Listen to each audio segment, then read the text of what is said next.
Good evening, everyone. It is Tuesday, July the 11th, 2023, 6 o'clock p.m. I'd like to call the meeting of the Peoria City Council to order. I'd also like to welcome everyone in our council chambers and our audience listening by channel WCBU. I'd also like to welcome the audience watching on cable channel 22. Madam Clerk, the council mics are open. Please call the roll. Mayor Ali. Present. Councilmember Allen. Present. Councilmember Sear. Here. Councilmember Gordon Young. Present.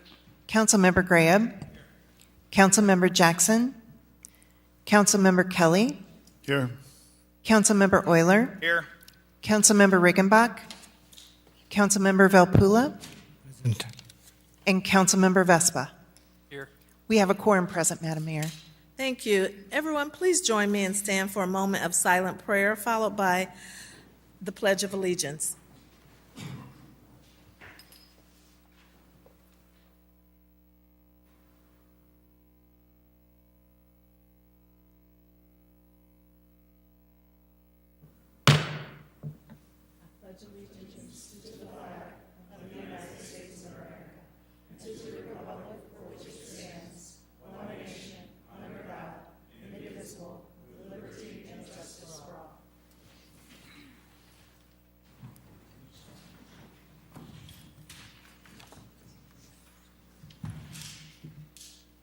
Madam Clerk, We are at proclamations. we have one proclamation tonight in honor of Great Neighbor Appreciation Week. Joining us is Joe Doolin, the Director of Community Development, Kaylee Dre, the Neighborhood Enhancement Coordinator, and Lamya Duehi, our Neighborhood Enhancement Coordinator. Thank you for joining us. The proclamation reads, whereas the City of Peoria Community Development Department aims to create a safer, cleaner, and more connected Peoria, and whereas neighborhoods play an integral part in maintaining and promoting a high quality of life in the City of Peoria, and whereas in a world where technology and our ability to travel across great distances has caused loosening in the bonds of local community, it is of the utmost importance to honor our neighbors and community members who go above and beyond to forge a sense of community in an increasingly polarized world. And whereas the City of Peoria Community Development Department is hosting the 8th annual Great Neighbor Appreciation Week, with a week-long celebration to encourage our community members to reach out to their neighbors, to create new friends, and to express gratitude to those who make our neighbors and our city a great place to live. And whereas Great Neighbor Appreciation Week provides Peoria residents with opportunities to show their appreciation for their neighbors and be reminded of what it means to be a great neighbor. Now, therefore, I, Rita Ali, Mayor of the City of Peoria, Illinois, and on behalf of the Peoria City Council, do hereby proclaim the week of July 10th through July 16th, 2023 to be Great Neighbor Appreciation Week in Peoria.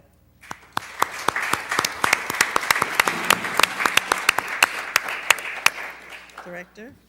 Thank you, Mayor. Thank you, Council. I've told this story before on the council floor of the origination of Great Neighbor Appreciation Week, but I'll say it again because it's one of my favorite stories. But about 9 years ago, our department started handing out good job door hangers on properties.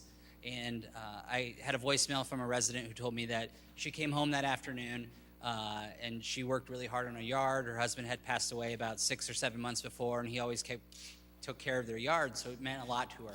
And she came home and saw a notice on her door, and she assumed that we had put a notice saying something was wrong with her property.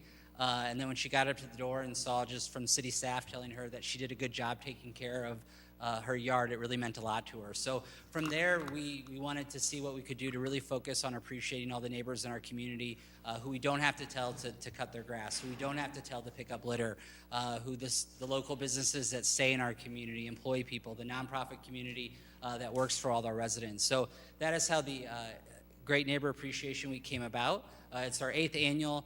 Staff is out all week. It's one of our favorite weeks of interacting with residents. Really appreciate council's support and the mayor's support of this project. I'm going to turn the floor over to Kaylee, who's going to talk a little bit about what we have left in this week. So thank you very much. Thank you, everybody. So we kicked off the week on Saturday with a citywide cleanup. We had 5 different locations throughout the city. It was really well attended. We had volunteers from our community, from the East Bluff Community Center. We had volunteers from staff as well, from different departments. It was really great to see. Yesterday, we spent some time appreciating our nonprofit community, our partner agencies, just showing them how much we appreciate all the work they do in our community. Today, a lot of our code enforcement staff were out in full force, recognizing our neighbors who are going above and beyond to maintain their properties and take pride in their community. Tomorrow's community development staff will be visiting small businesses throughout Peoria, thanking them for all the work they do and all the vitality they bring to our city. On Thursday, if you missed Saturday's cleanup, you can meet me at the corner of Jefferson and Fulton. We'll be having a downtown cleanup over the lunch hour. We'll be out there from 11:30 to 1. We'll have all the supplies ready, so come by if you're free. Then Friday, we'll have one more round of appreciating our residential neighbors, our community members, both renters and homeowners alike, who again are just going that extra step and taking pride in their yard and showing their pride in their communities.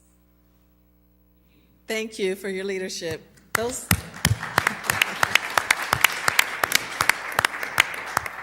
Those well-done door hangers are so meaningful. My mother texted me a copy of hers. She was so proud to get one, so keep it up. Madam Clerk?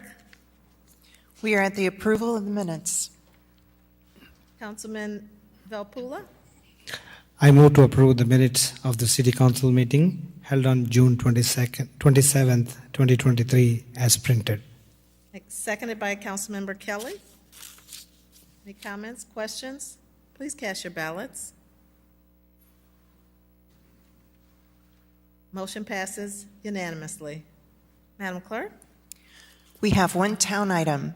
23-248 is a request from the town officials to approve the June 2023 actual expenditures and to approve the July 2023 anticipated expenditures for the town of the City of Peoria. Trustee Graham? Mayor Lee, I move to approve as outlined. Seconded by Trustee Allen. Any questions, comments? Please cast your ballots. Motion passes unanimously. Madam Clerk? We are at the consent agenda. 23-249 is a communication from the City Manager and Director of Community Development with a request to concur with the recommendation from the Planning and Zoning Commission and staff to adopt an ordinance approving a special use in a Class I-1 Industrial Business Park District for a carpet cleaning business for the property located at 9601 North Allen Road.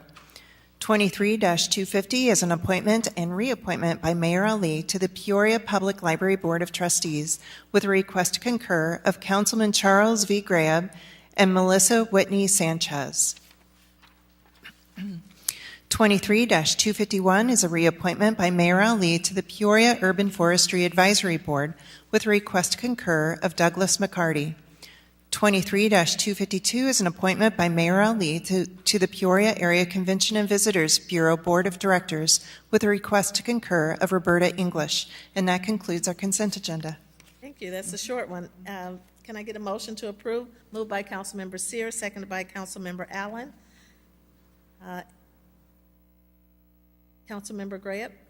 Mayor Lee, I'd like to divide the appointments with 23-250 so I can abstain on voting for myself. Okay.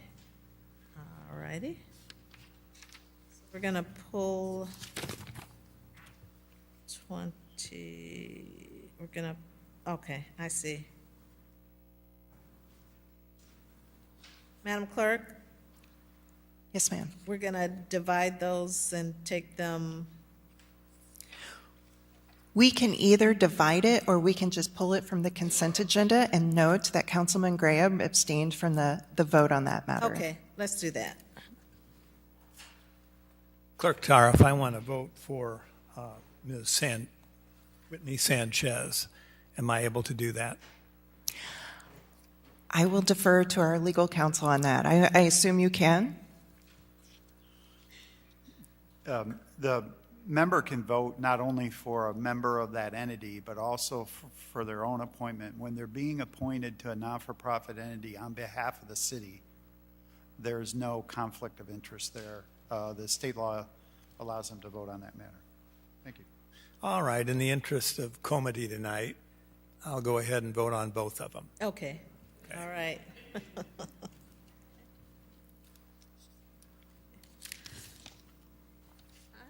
So are there any other items to pull from consent? Okay. Please cast your ballots. Motion passes unanimously. Madam Clerk? We are at first readings. 23-253 is a communication from the City Manager and Corporation Council with a request to receive and file the first reading of an ordinance amending the rules of the City Council. And on your desk, there is a handout with a revised ordinance with revisions. Council Hayes? Thank you, Mayor. First, I want to apologize for the hiccup on the agenda. The posted item should have had the edits and didn't, and that's my error, and I won't repeat that. But on your desks are a track changes version of this that shows all the changes. We have discussed this, I think, in early May, and the staff has received some input from some of the council members, and there's quite a bit of staff input there. We've modernized the language to remove gender references where possible, and have incorporated a number of clarifications and changes from staff's perspective.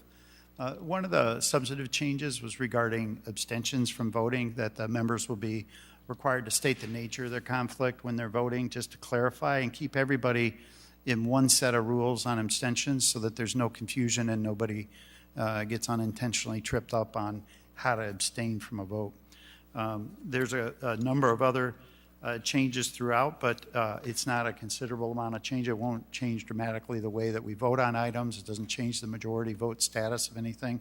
We're certainly open to additional input from the council over the next week or however long this matter might be deferred, but we're happy for your comments and any concerns or questions, and be happy to answer those today or throughout the week or at next council session to try to get this matter moved. We do have a time limit which we can extend, but if we take it up at the next meeting, we'll be within that. Thank you. Are there questions for Council Hayes? Councilmember Sear? Thank you, Madam Mayor. Move to receive and file. Seconded by Councilmember Euler. Councilmember Kelly? Thank you, Madam Mayor. That was what my intention was. You want it? Okay. All right. There are no other comments or questions. Please cast your ballots to receive and file. Motion passes unanimously. Thank you, Council. 23-254 is a communication from the City Manager and Corporation Council with a request to receive and file a first reading of an ordinance amending Chapter 3 of the Municipal Code of the City of Peoria to add language to withdraw a site approval application for liquor establishment before City Council consideration. Corporation Council Hayes? Thank you, Mayor. You're welcome. On a number of occasions, I've been asked an opinion about this process. Well, how we're operating is that if an individual, after a unsuccessful recommendation from the Liquor Commission, feels that they want to withdraw the matter before it's placed on the agenda, staff's been allowing that to occur. The question has risen, once it's on the council agenda, how does council dispose of that? And the votes on that has put us in some interesting positions, and I'd just as soon avoid lawsuits wherever possible. If it meets with the sensibilities of the council, I think a rule that doesn't require council action to dispose of that item would take care of those concerns. And so this rule tries to incorporate the way we've been living and the way council's been acting. Council's been agreeing and approving any request to withdraw as long as it occurs before the council considers the action and takes a vote. And so this would just codify that and allow the individual, if the matter's on the agenda, just notify the clerk. The clerk would notify the council that they've received the request to withdraw. That would occur. Council wouldn't take any action on it. We'd move along with our lives, and nobody would be in peril of perhaps being sued if we didn't allow the withdrawal. Anyway, I think that these matters are ministerial and appropriately met, and there's a similar action item next, or a matter to receive and file on zoning matters. So if you have any questions, I'm happy to answer them. Thank you. It's a good process. Thank you for cleaning that up. Any questions, Councilmember Kelly? Thank you, Madam Mayor. I would move to receive and file. Seconded by Councilmember Allen. Any other comments, Councilmember Seer? Thank you, Madam Mayor. Just one question for Mr. Hayes. What is the difference between somebody withdrawing their application and a negative vote from the council?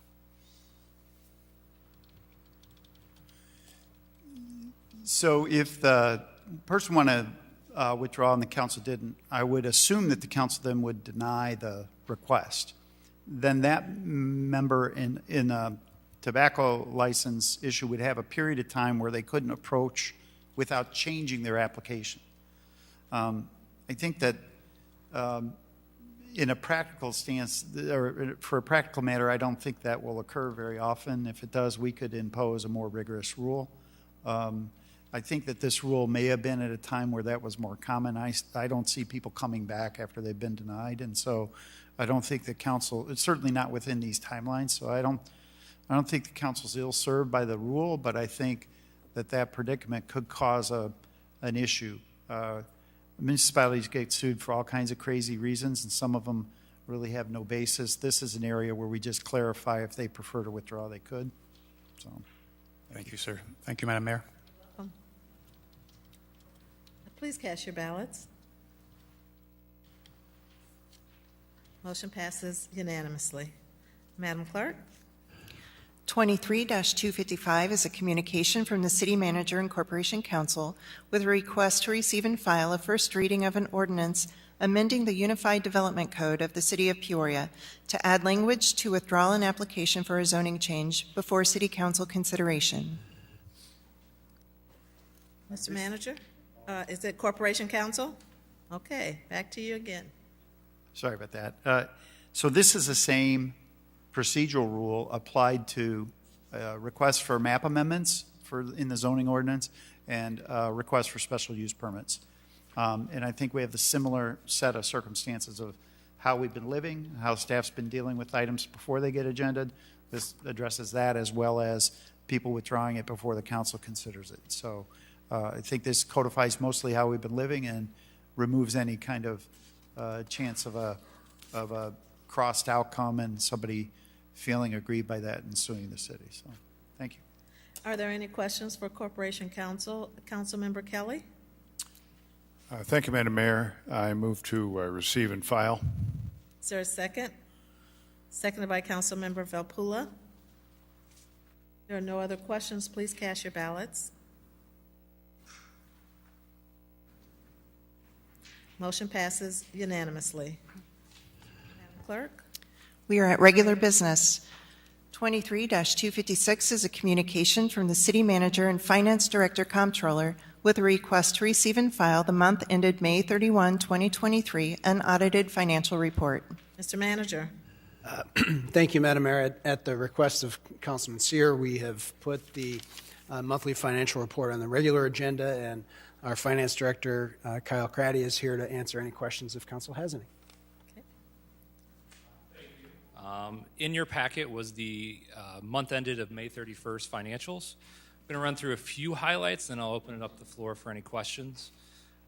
Overall, in the general fund, revenues are down about $5.2 million, or 13.8%. That number was anticipated to decrease this year, primarily during the budget process this last year. The budget included a larger allocation of personal property replacement tax to the police and fire pension funds. So it was anticipated that we would see a decline in those revenues on top of the 35% decline we already had anticipated in that revenue source to decline this year. So that is still tracking within budget.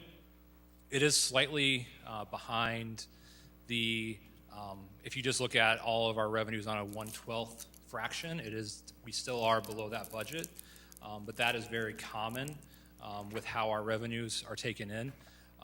For example, right now within our sales tax numbers that you're looking at, there's only 3 months of sales tax numbers within the budget during this part.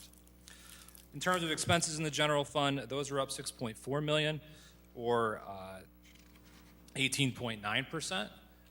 That is primarily driven by two factors. The first being at this point we have spent more in our ARPA funds this year to date than we did last year. So that's why you'll see that larger jump in the cultural and recreation area within your report. And then the last piece is we have begun allocating any transfers that we do on a monthly basis instead of just once a year. So that's why you're seeing that increase in the transfer numbers. So that's primarily what's driving those expenses. I would say at this point where we're at through May, we are tracking to be on pace with budget, as we had been close to looking at more than likely a break-even budget this year. And I'm here for any questions. Councilmember Kelly? Thank you, Madam Mayor, and thank you, Mr. Director. Mr. Director, the manager and I have spoken, I think, on 2 different occasions on the budgeted expenditures for the City Council. We've got a 2023 budget of $529,840. The manager has, I think, told me, and he can correct me if I'm wrong, I may not remember this completely, but there are some things in City Council that I understood should be moved out of there, so it's just City Council expense.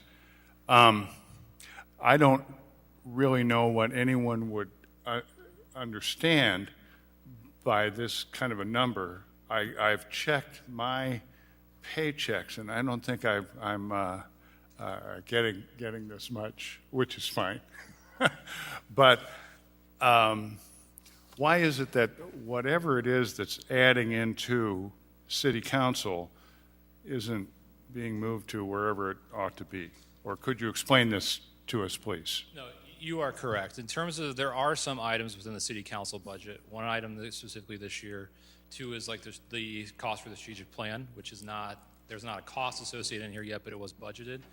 That really is an organizational-wide initiative, but because we don't, in the general fund, have a catch-all administration, it unfortunately went somewhere, and so it went in the City Council budget. What you are talking about is a review that, I'm now going to be at my 2-year mark with the city, so I'm going through and reviewing where is really the best place to put some of these things, so I'm more than happy to take that in consideration when we are going through and reviewing where stuff is going to be in the budget. Okay, that's fine. Thank you, Mr. Director. Thank you, Madam Mayor. Councilmember Allen? Thank you, Madam Mayor, and thank you for the report, Director Craddy. Can you provide clarity of when will we start seeing the impact on our debt service with the bond issuance to the Civic Center? So the first payment that the city will have will be in December of this year. Will be the first payment. And as a reminder, with how we structured that debt, it's interest only until 2029. So I believe that added around $400,000 a year, or $400,000 a year to our debt service payments using HRA funds through 2029. Thank you, sir. Thank you, Madam Mayor. You're welcome. Councilmember Sear? Thank you, Madam Mayor. Thank you, Mr. Manager, for pulling the report out. And thank you very much, Director Craddy, for answering all my questions this afternoon. Really, my first question is really overall comment from you. Tell us we've never been, the 6 years I've been here, we've never been in such a great cash flow position with over $200 million available to us somehow, and with the general fund with about $47 million. what is or what are your greatest fears the next, some of us will be here for 2 years, some of us will be here next 4 years. What are your greatest fear, financial fear, obviously, for the next 2 and 4 years? I think it won't come as a surprise to a lot of you. The concerns are, a looming recession. Economists at this point are still arguing what that may look like, but I think there is consensus that there will be at some point. Whether it is a fast dip or a slow dip that's not as difficult to weather, it's unknown. So that is what keeps me up at night, I guess, to your point, is in the short term. Obviously, the long term, as we've talked about every year during the budget, and we talk a lot about, is going to be funding our pension obligations. As we talked this afternoon, all our accounts seem to be in great shape for me, except for the refuse account. Can you explain to us and our constituent why the account went from a deficit of $5 million roughly to a deficit of $9 million? It's a timing related issue to, since the county collects garbage fees on our behalf and then remits those follow the property tax cycles. So within your report, since the first collection cycle occurred in June and we received in June, you won't see, in the next month, you'll see about half that revenue or $5 million come in. Thank you very much for your time and all your efforts. Thank you, Madam Mayor. Welcome. Councilmember Allen? Thank you, Madam Mayor. My apologies. I had one more question. We know that our major revenue sources are property taxes, home and rural and state taxes, income taxes, and personal property replacement taxes. In layman terms, can you break down for the listeners what are personal property replacement taxes? Because you may read this and think, your home, but this is something completely separate. And so I got asked this question and I started doing some research, but I wanted to come to the expert. Yeah, so in essence, what this was is that, I can't remember exactly the year, and the Corporation Council may have a better idea of the year, but I think back in the late 70s, the state took away the municipality's ability to tax personal property. So what we are collecting, in essence, is our amount as a percentage of the overall collections that the state has on any personal property.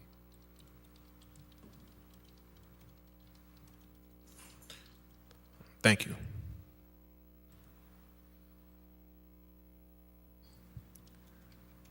Okay.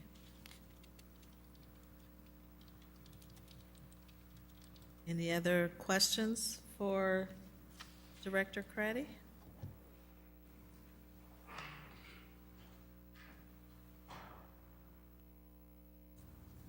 Can I get a motion to approve? Is that you? Okay. Moved by Councilmember Sears, seconded by Councilmember Euler. Please cast your ballots. Motion passes unanimously. Thank you, Director Craddy. Madam Clerk? 23-257 is a communication from the City Manager and Director of Community Development with a request to approve funding for the Violence Prevention Program in the amount of $1,416,581.31. Mr. Manager.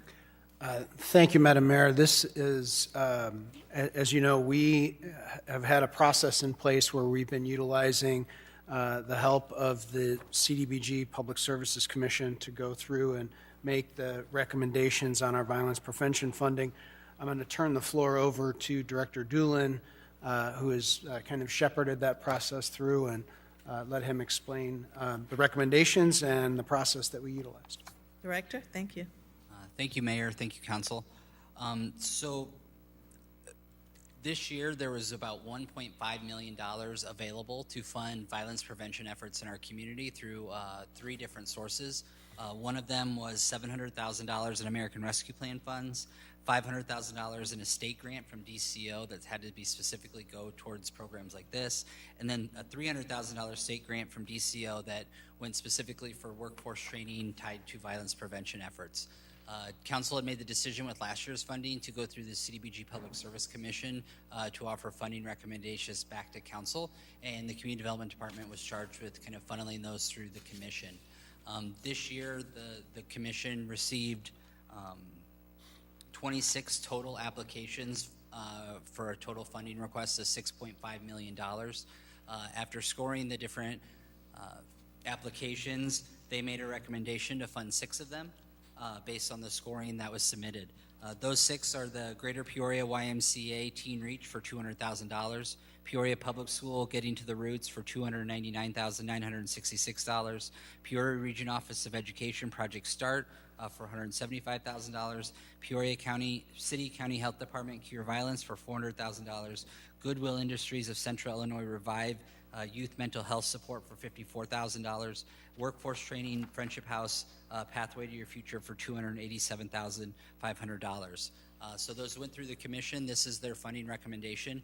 We did ask all of the recommended funding agencies to be here today to answer specific questions about their programs if there were any.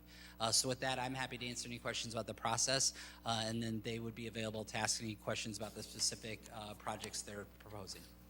Thank you, and thank you to all those agencies that are present today. Any questions for Director Doolin from Council? Councilmember Sear? Thank you, Madam Mayor. Just a couple questions. Number one, CDBG. Can you tell us a little bit about the organizations for people who are listening and who's making the decision? Please. Yeah, the CDBG Public Service Commission is a city commission like Planning and Zoning Commission, any of them that are recommended and approved membership from the City Council. It's made up of 13 members, usually nonprofit agencies, community leaders, people who just want to be a part of the commission. Traditionally, the commission was originally created to fund public service through our CDBG because Peoria is an entitlement community. We get public service dollars every year, and it was originally created to provide recommendations for that funding. And because of their experience with grading and scoring applications through that process, that is why I think we chose them to go through this process as well. So the guidelines were designed by who? The guidelines were designed by staff and approved by council last year. Okay. How big is their staff? I'm sorry? How big is their staff? It's the Community Development Department staff Okay. that drafted it. So on this communication I'm reading here, this is our second round of funding, right? I believe, I'm not 100% sure, but we asked for accountability or some measurement. Have we seen any reports yet on the first tranche, I'll call it, of the funds? They reported back to the CDBG Public Service Commission. They have not been the programs have been completed, but we can get that back to council from last year's funding request. Yeah, I'd love to see that. I'd love to make sure that we're accountable for all these monies. I mean, we're talking about a lot of money. Thank you. Thank you, Madam Mayor. Councilmember Gordon Young? I'd like to first acknowledge all of the applicants, not just those who were selected. We have to have all hands on deck. And anyone who wants to be out in here, in this community, making a difference, we definitely want to keep you on board. I was going to ask about outcome measure, but I wanted to know specifically for the individuals who were not selected, the organizations, have they been provided with any type of information that would help them in the future if they wanted to apply again? Thank you, Councilwoman. The comments that were submitted by the commissioners, they usually write comments, and we will provide all of that within the next week or two after, depending on what happens this evening. Thank you. Councilmember Velpula? Thank you, Madam Mayor. Director Doolin, I'm just following up on Councilman Sear's question, going back to the accountability. And you said that the programs were still in process, right? Going back to that, on 10/11/2022, we granted a couple of organizations, like 2 of them are Dreams, not the Dream Center, Health Department as well as the Friendship House. So can you explain me the rationale of selecting the same people again and again? And what was the criteria for them to be selected when they still did not complete what they were awarded previously? So, not to speak for the commission per se, but I believe they looked at the face value of all the applications, and that's why they graded them the way they did. I think that for the most part, the programs are a little different than even the Peoria City County Health Department Cure Violence is the same, but a lot of the other ones are different. Even the Friendship House is a different program than they're currently running with their proposal. Thank you. And I have a couple more questions. Can you explain what is the workforce training that health department provides? Because it is listed as the workforce training. Priority area? In the list that you provided, it's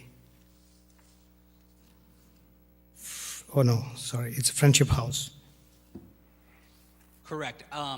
Mayor, if I could maybe, I think their CEO is here, and maybe he could speak a little bit to the program that they are proposing, if that would be okay with council. Sure. Mr. Marcellus Somerville?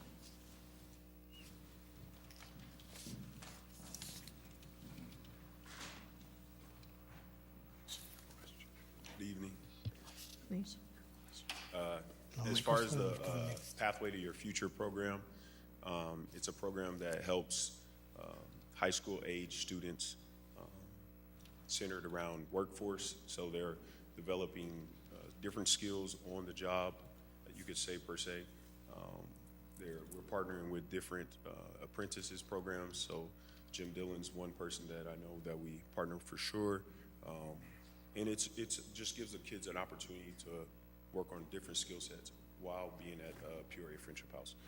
They work on, so if they have an interest to be social worker, early childhood education, they come in and they're actively engaged with the kids, helping them develop through tutoring, through different skills and different programming. So, any other questions? How qualified are those kids to understand the technology behind virtual reality?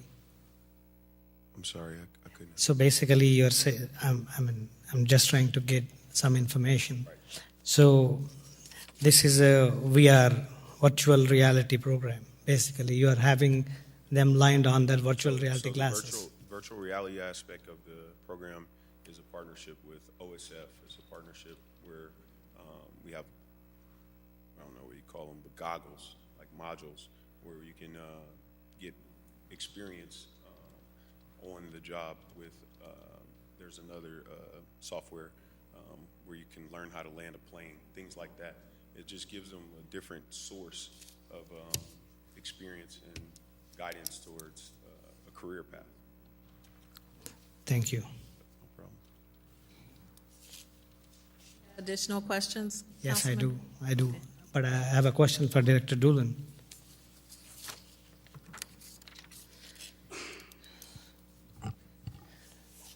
Yes, sir. Well, I appreciate the efforts of CDBG, the people who actually graded the grants.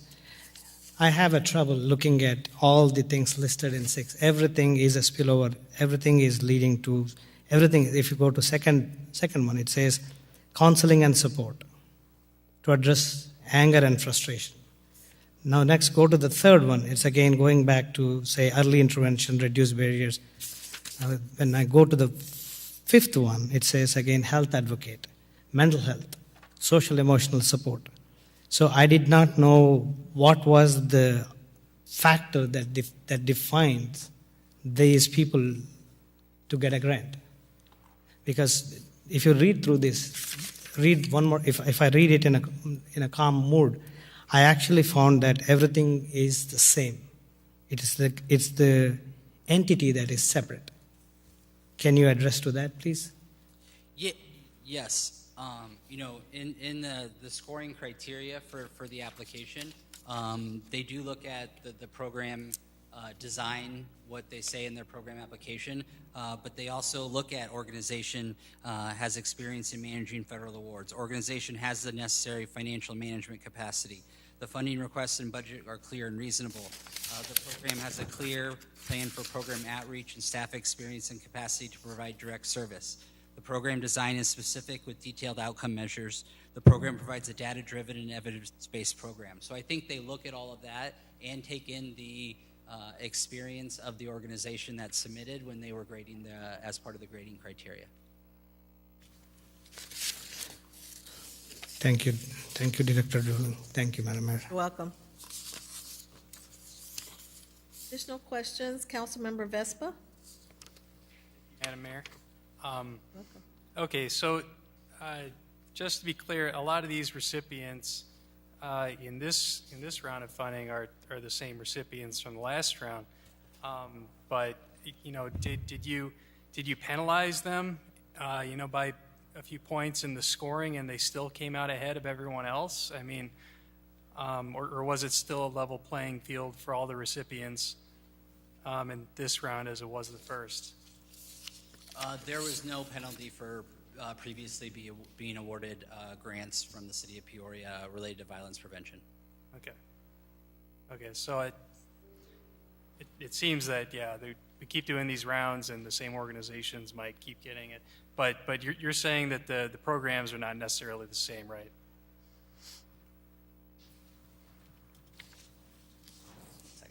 Sure.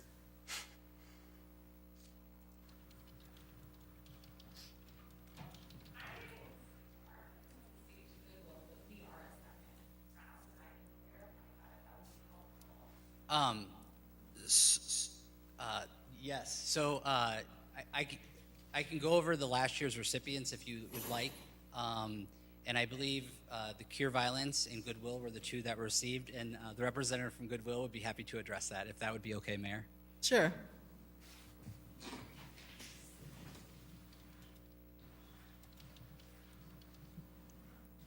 Hi, Mayor. Hi, Council. My name is Lindsay Gravemeyer. I'm the Youth Program Manager for Goodwill over the Revive program, and we were one of the programs that did receive funding in the initial round last fall. And ours, you'll note, is a smaller amount because that is simply extending the program that we started in November, got it up and running, and it's just extending it from January, because that funding ends in December. And so this was just to allow us to continue that initial momentum and extend it January through June. So what you see that was approved for Goodwill is just an extension. It is the same program. We did see some early success in the initial reports that we submitted. So that will allow us to continue that program instead of having to stop it in December. Thank you. Thank you. Councilmember Allen? Thank you, Madam Mayor. Definitely appreciate the comments from my colleagues this evening. But we did agree to a process that they would go through the Community Block Grant Commission. I think if we have suggestions for future rounding, we can bring those forth to Director Doolin to implement to the commission. But we didn't never have a process to say that those who were awarded previously would be penalized or start with some type of handicap because they were in the second round of funding allocation. So just wanted to put that out there. Thank you. Thank you. Councilmember Euler? Thank you, Madam Chairwoman. I think this is one of those items that I'm taking a little bit of a step back on and analyzing the decisions that we've made in the selection process. I appreciate all of the effort put into the CDBG group and all the decision making and analysis, but as I reflect on some of the things that's happened in the last several weeks as it relates to crime in the community, I'm looking at this list and I'm really having a pause as to whether this is the best use of dollars that have been given to the city of Peoria, and it especially concerns me that this much of those dollars is being given to other public taxing governing body entities that could ask for these dollars as well directly from places like the state of Illinois. And it almost feels like we're punting the money that's been given to us to someone else to decide how to effectively deal with crime in our community. And so as the list is outlined, I'm not comfortable right now supporting it, especially considering the fact that we have no results with the money that's already been given out. Thank you. Councilmember Graham? Director Doolin, was it your intent, as this was put on the agenda, to present an omnibus request for appropriation? In other words, we have to approve everything as outlined or nothing. I think that would be the direction and decision of the council. The only caveat to the funding recommendation in front of you is $300,000 of the $1.5 million has to go towards specifically workforce related, because that's the grant criteria, which doesn't specifically mean you would have to go with the recommendation, the CDBG Public Service. Just $300,000 of that money would need to go towards that to meet that grant requirement. But no, if council decided to fund as much or as little as they want, that would be the policy direction of council.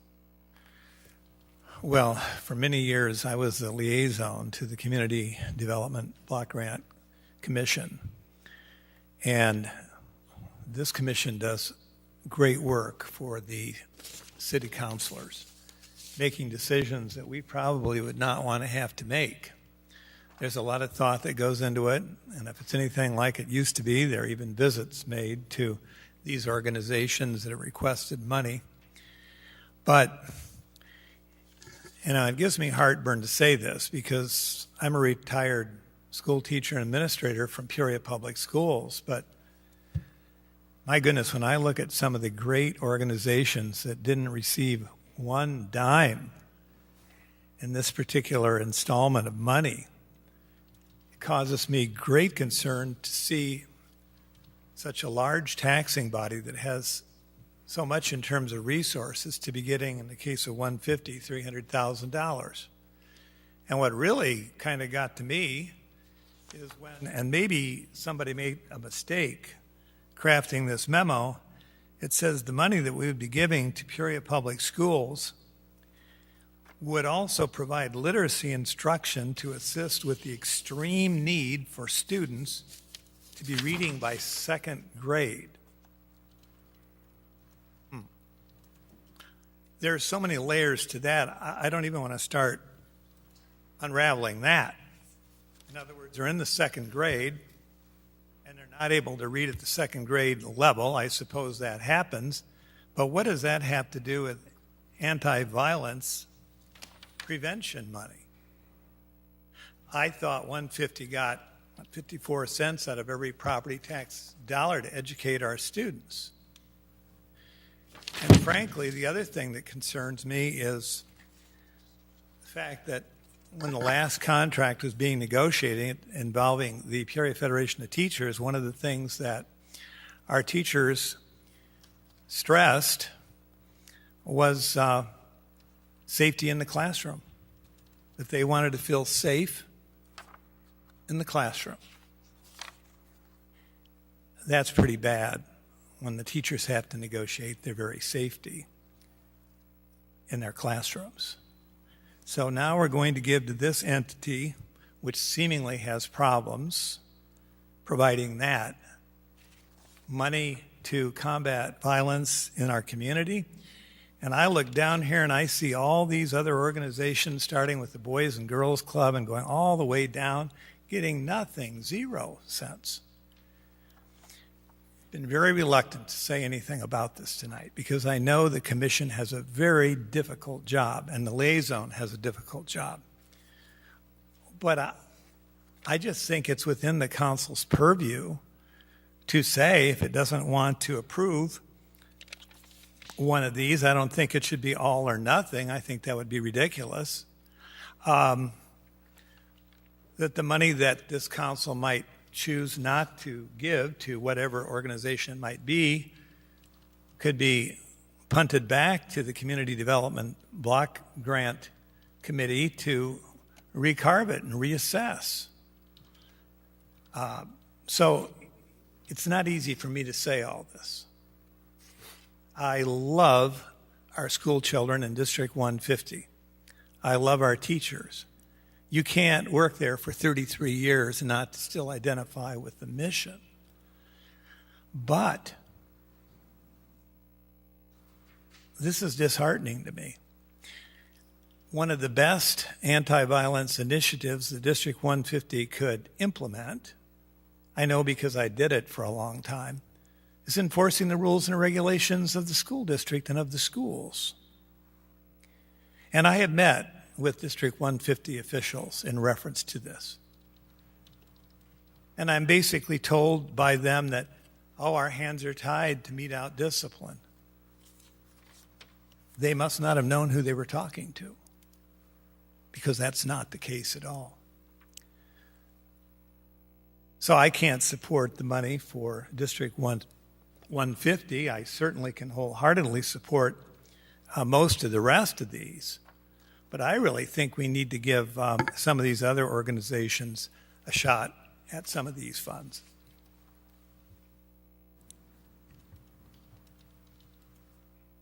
Director Doolin, there's something called eligible entity. That term is commonly used with the federal government, with the state government.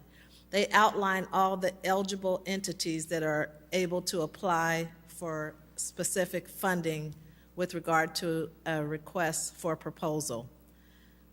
Who were the eligible entities for this funding? Was it limited to non-for-profit organizations? 1 second. Okay.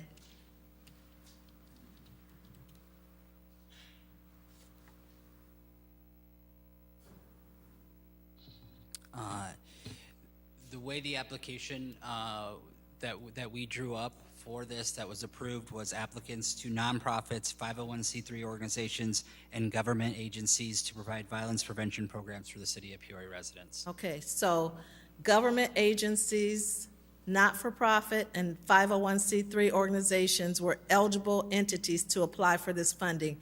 We invited these types of organizations in writing to apply for this funding.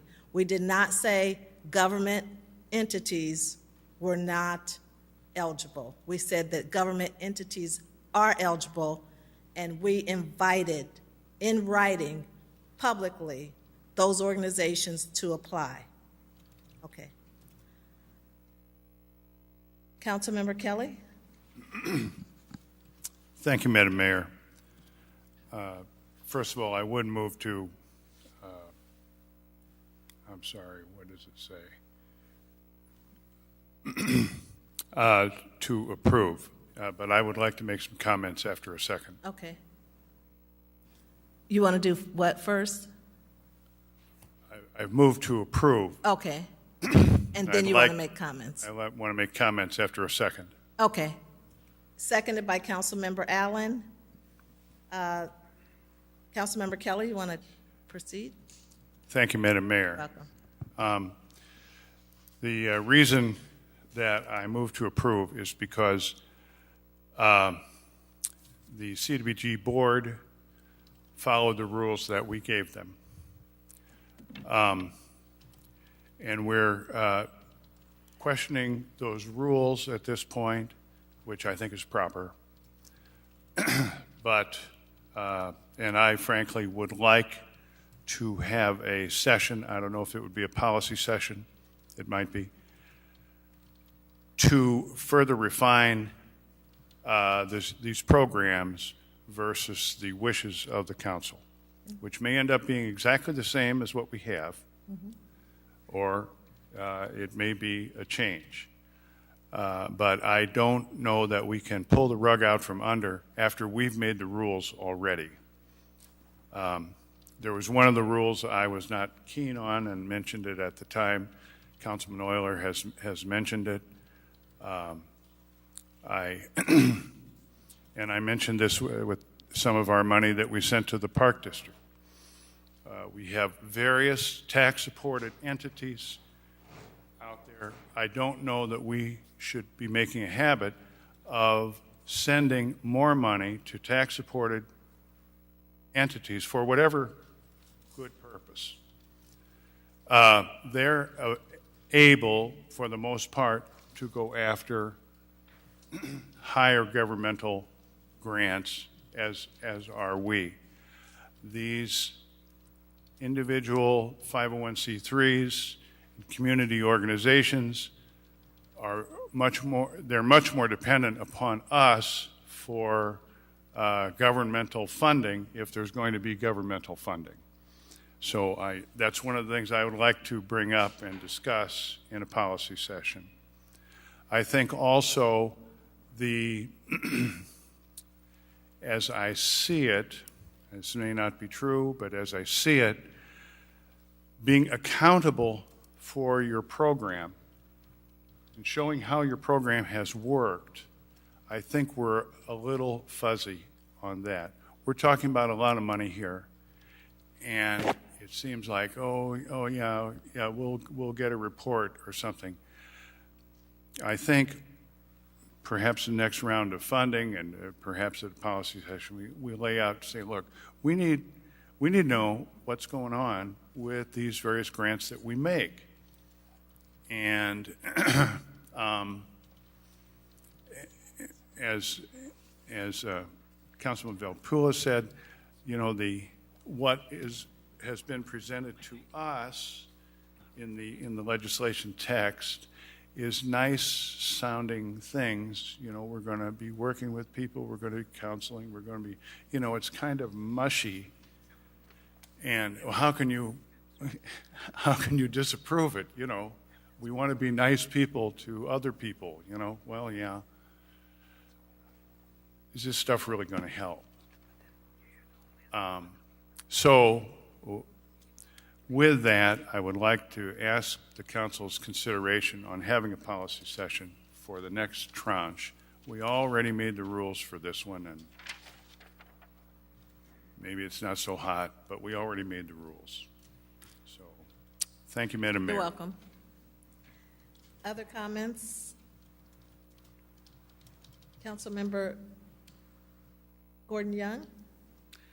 You know, I wondered, since we have 6 organizations that have been selected, and a representative looks like from all 6, and this has like 3 sentences that indicates what they plan to do, can we hear from the representatives? Perhaps they can provide more insight. I like the idea that Mr. Somerville spoke about with the virtual reality. I think that's pretty neat. It's something that's out of the box and that will connect with our youth. But if we could, I mean, they're here. Can we possibly hear from them? Can you coordinate that, Director? Yes.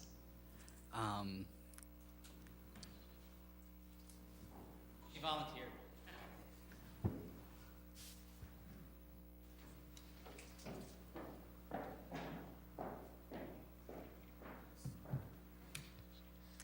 Good evening, I'm Monica Hendrickson. I'm the Public Health Administrator for Peoria City County Health Department. We are one of the applicants that was selected by the Commission to be supported. This is Cure Violence. This would be our second round of funding for an evidence-based program to be implemented. Our first round of funding helped with the capacity building and the onboarding of the East Bluff area. But based on the Peoria County Board of Health's assessment that they conducted with Cure Violence Global, we recognized that there was 2 locations that required really focused attention. One was the East Bluff and the other being the South Side. The $400,000 request would be to a continuation of capacity building and further onboarding and building up East Bluff, but also then starting the process for the South Side. So really expanding our program to the second area. I would like to also just comment that this type of funding is very unique to be able to go for. And a lot of the actual grants out there on a state and federal side are really focused for non-for-profits. And so for another local government entity to be eligible for funds to work through violence reduction is really unique, especially as violence is recognized as a public health issue. So really what we are seeking from this funds is continued capacity building to move to the sustainability for East Bluff, but then also start onboarding the South Side to actually expand our program. More than happy to answer questions. Thank you. Thank you.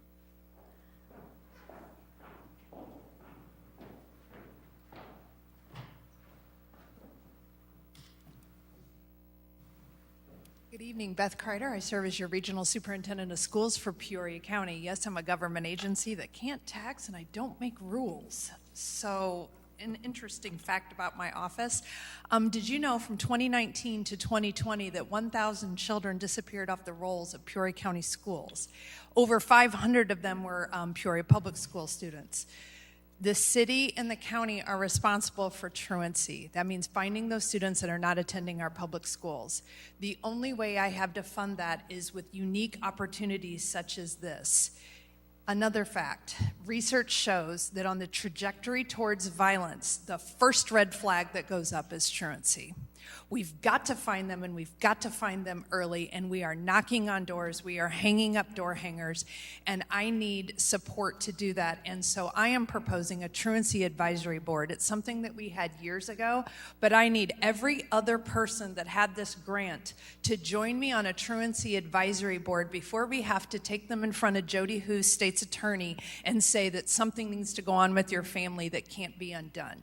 So I'm going to be calling on all of our agencies that could or should apply for this grant to join me on this advisory board so we can intervene with these families and get them back in school, because that's how you stop violence, is you stop it early. Side note, why don't we ticket?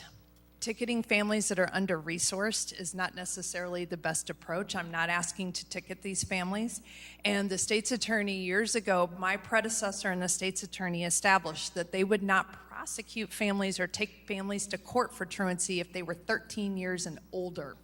So we're going to focus this truancy advisory board on younger students. Thank you. Thank you.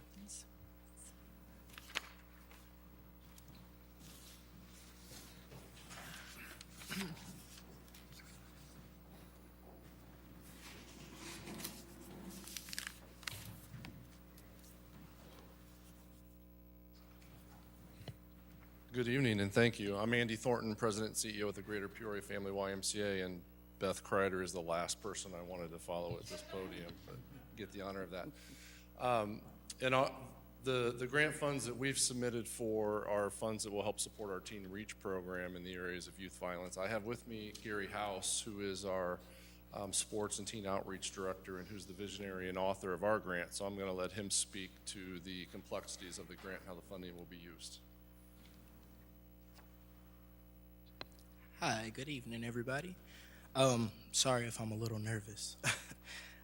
So with our grant, the reason that we had applied for the grant, we are already a grant-funded program in our Teen Reach program.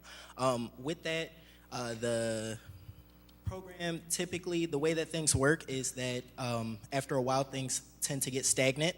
We are trying and in the process of trying to expand our program to be able to service more schools in our area and to also be able to provide the services that we provide in, for example, tutoring or physical activity or life skills and mentorship to a wider audience, but also we aim to deepen the experience that the participants in our program have. So for example, we want to build a kitchen because we have quite a few kids who are interested in learning how to cook, but then also that it's just a life skill that everybody should have. We've been working with different organizations in our area as well to partner up with them to continue to provide mentorship opportunities and then to also work to provide opportunities for employment opportunities for our older kids as well. So we want to continue to deepen those experiences and provide as much as we possibly can for our community. Thank you.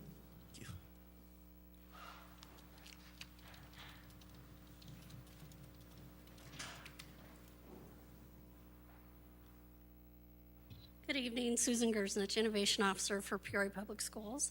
Our grant is actually threefold, and I should start by saying our reading program is actually rooted in our data on SEL and behavior issues with our students. We looked at our discipline data, and we said, what is at the root of this problem? And as we tracked back, we found non-readers were having higher levels of disciplinary issues, especially in terms of violence. So that's why we extended basically learning days with a little reading program to try to bridge and get students breaking that learning code earlier, because we know that when students feel successful at school, they feel more successful in life and they're learning to make better choices. The second component of our program is to create a Peoria violence prevention curriculum, and that is where students will help us to create messaging for their peers after they learn about anti-bullying, gun safety, and other things. They will actually create PSAs and do project-based learning around that, trying to root the learning into a more concrete approach. Just sitting back and hearing things is not the same thing as getting in there, figuring out, and teaching others. Our third component is to offer counseling services outside the school day for families. We currently cannot do that. This is for families whose students have demonstrated aggressive behaviors for a long list of reasons, and so the majority of our programming is focused on the K-4, getting to the roots, just like Beth mentioned. We know we have to start early. We can't just keep band-aiding things as students get older. Thank you. Thank you, Dr. Gersnich. Is there goodwill?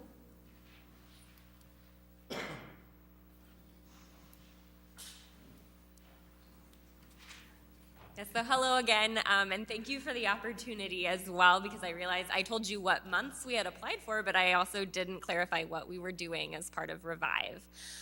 So Revive is actually a program that focuses on youth mental health as it relates to juvenile justice and violence prevention, because we recognize that there is a large overlap in that Venn diagram, right? A lot of our students who are committing violence, struggling with violence, are those who maybe are from populations who traditionally struggle to access mental health care, or who experience a stigma in some of the more systemic access points to mental health care.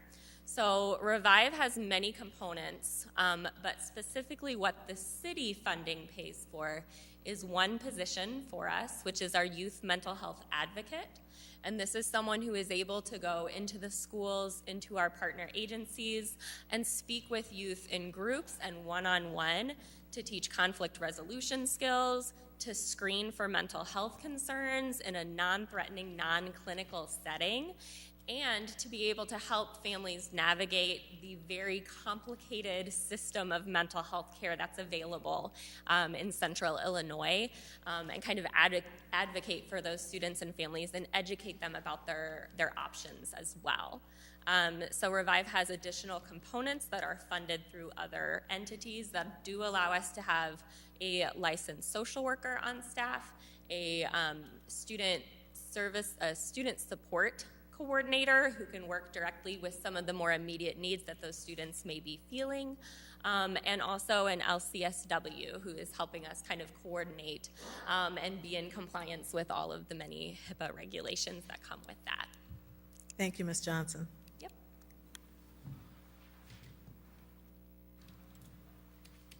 I think we have more questions or comments, Director. Councilmember Vespa? Thank you, Madam Mayor. I just want to say that I do support all these organizations, and I thank them for coming up here. I do want to specifically mention District 150, the public schools. It doesn't bother me that they're also a taxing body that might not, be able to get these funds directly from the federal government themselves.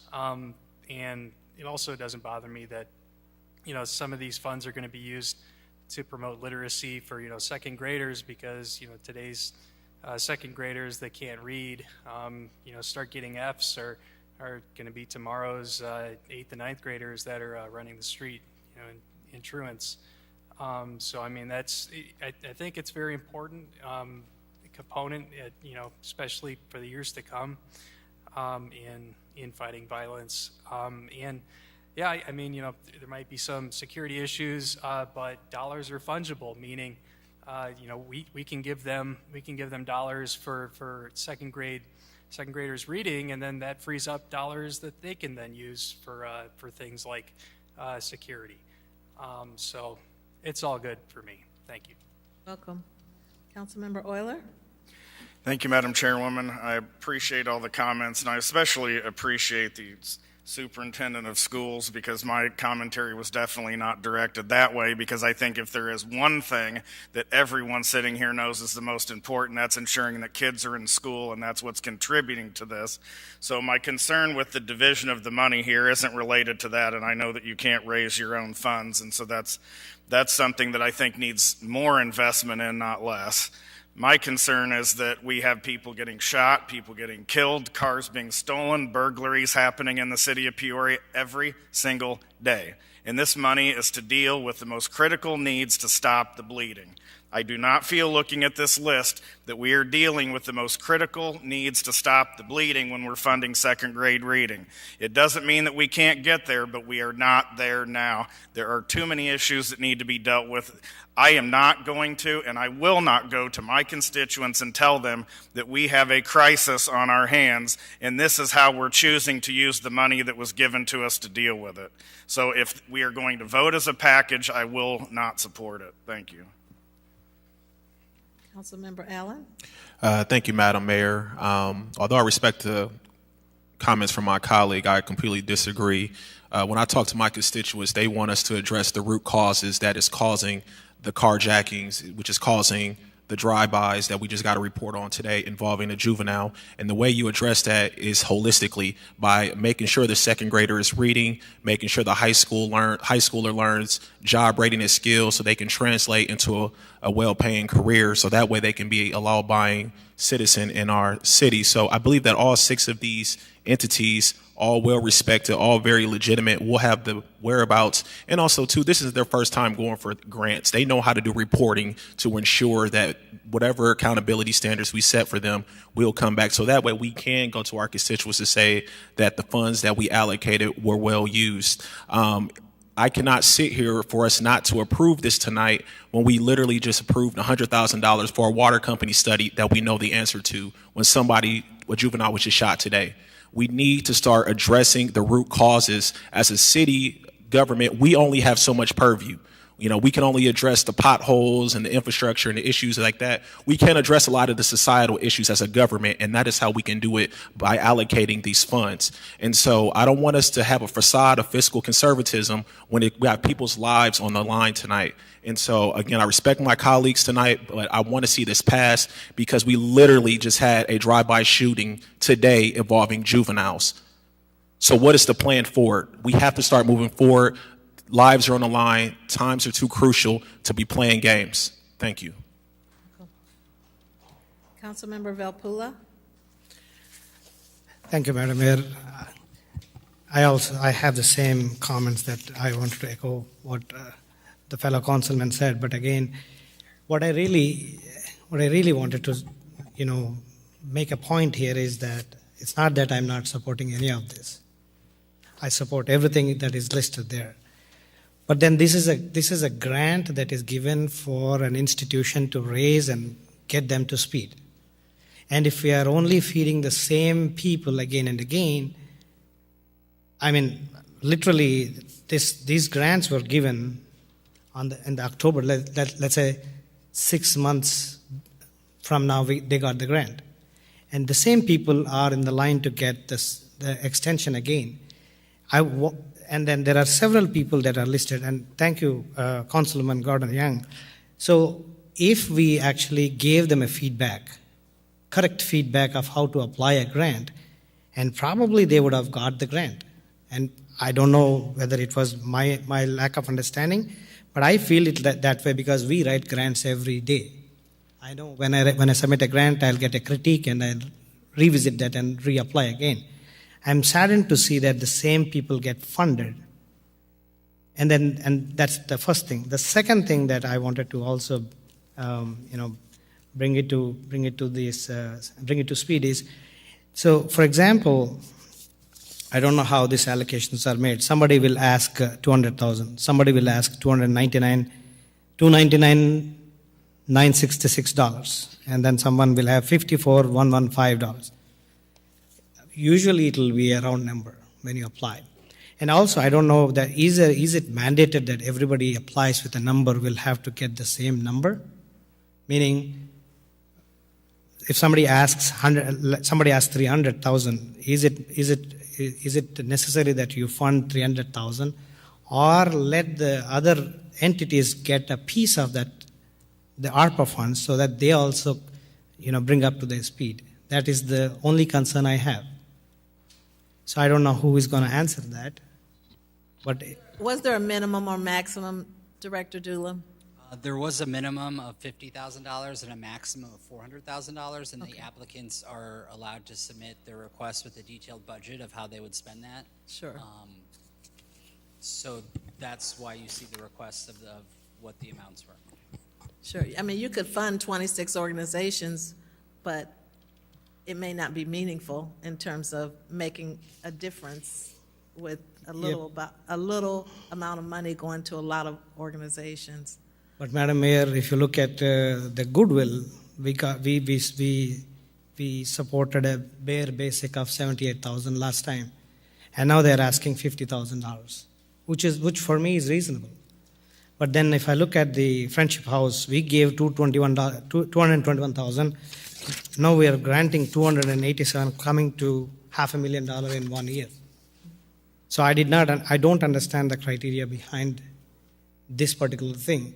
And I actually would love to see if these are partitioned into A, B, C, D, and we vote on all them separately, rather than going on one agenda to say if we don't vote on that, the other people might lose their chance to get the money. So this is something I don't know how to fathom. But if this comes as A, B, C, D, and we probably will make a wise decision on this. Thank you, Madam Mayor. You're welcome. So I just want to point out that we're not into the business of funding organizations. This is funding programs specifically, and with specific criteria. And I think a policy session will be good for us to have, Councilmember Kelly, so that we can set the criteria in a more defined way, because we set the criteria, we approve the criteria. Everybody who applied using that criteria. They followed the rules, and now we're kind of backtracking, unfortunately. Councilmember Graham? Well, I don't think we're backtracking at all. I think we're asking legitimate questions as representatives of the people when we expend tax dollars. Could I get some help again from the District 150 representative? You could.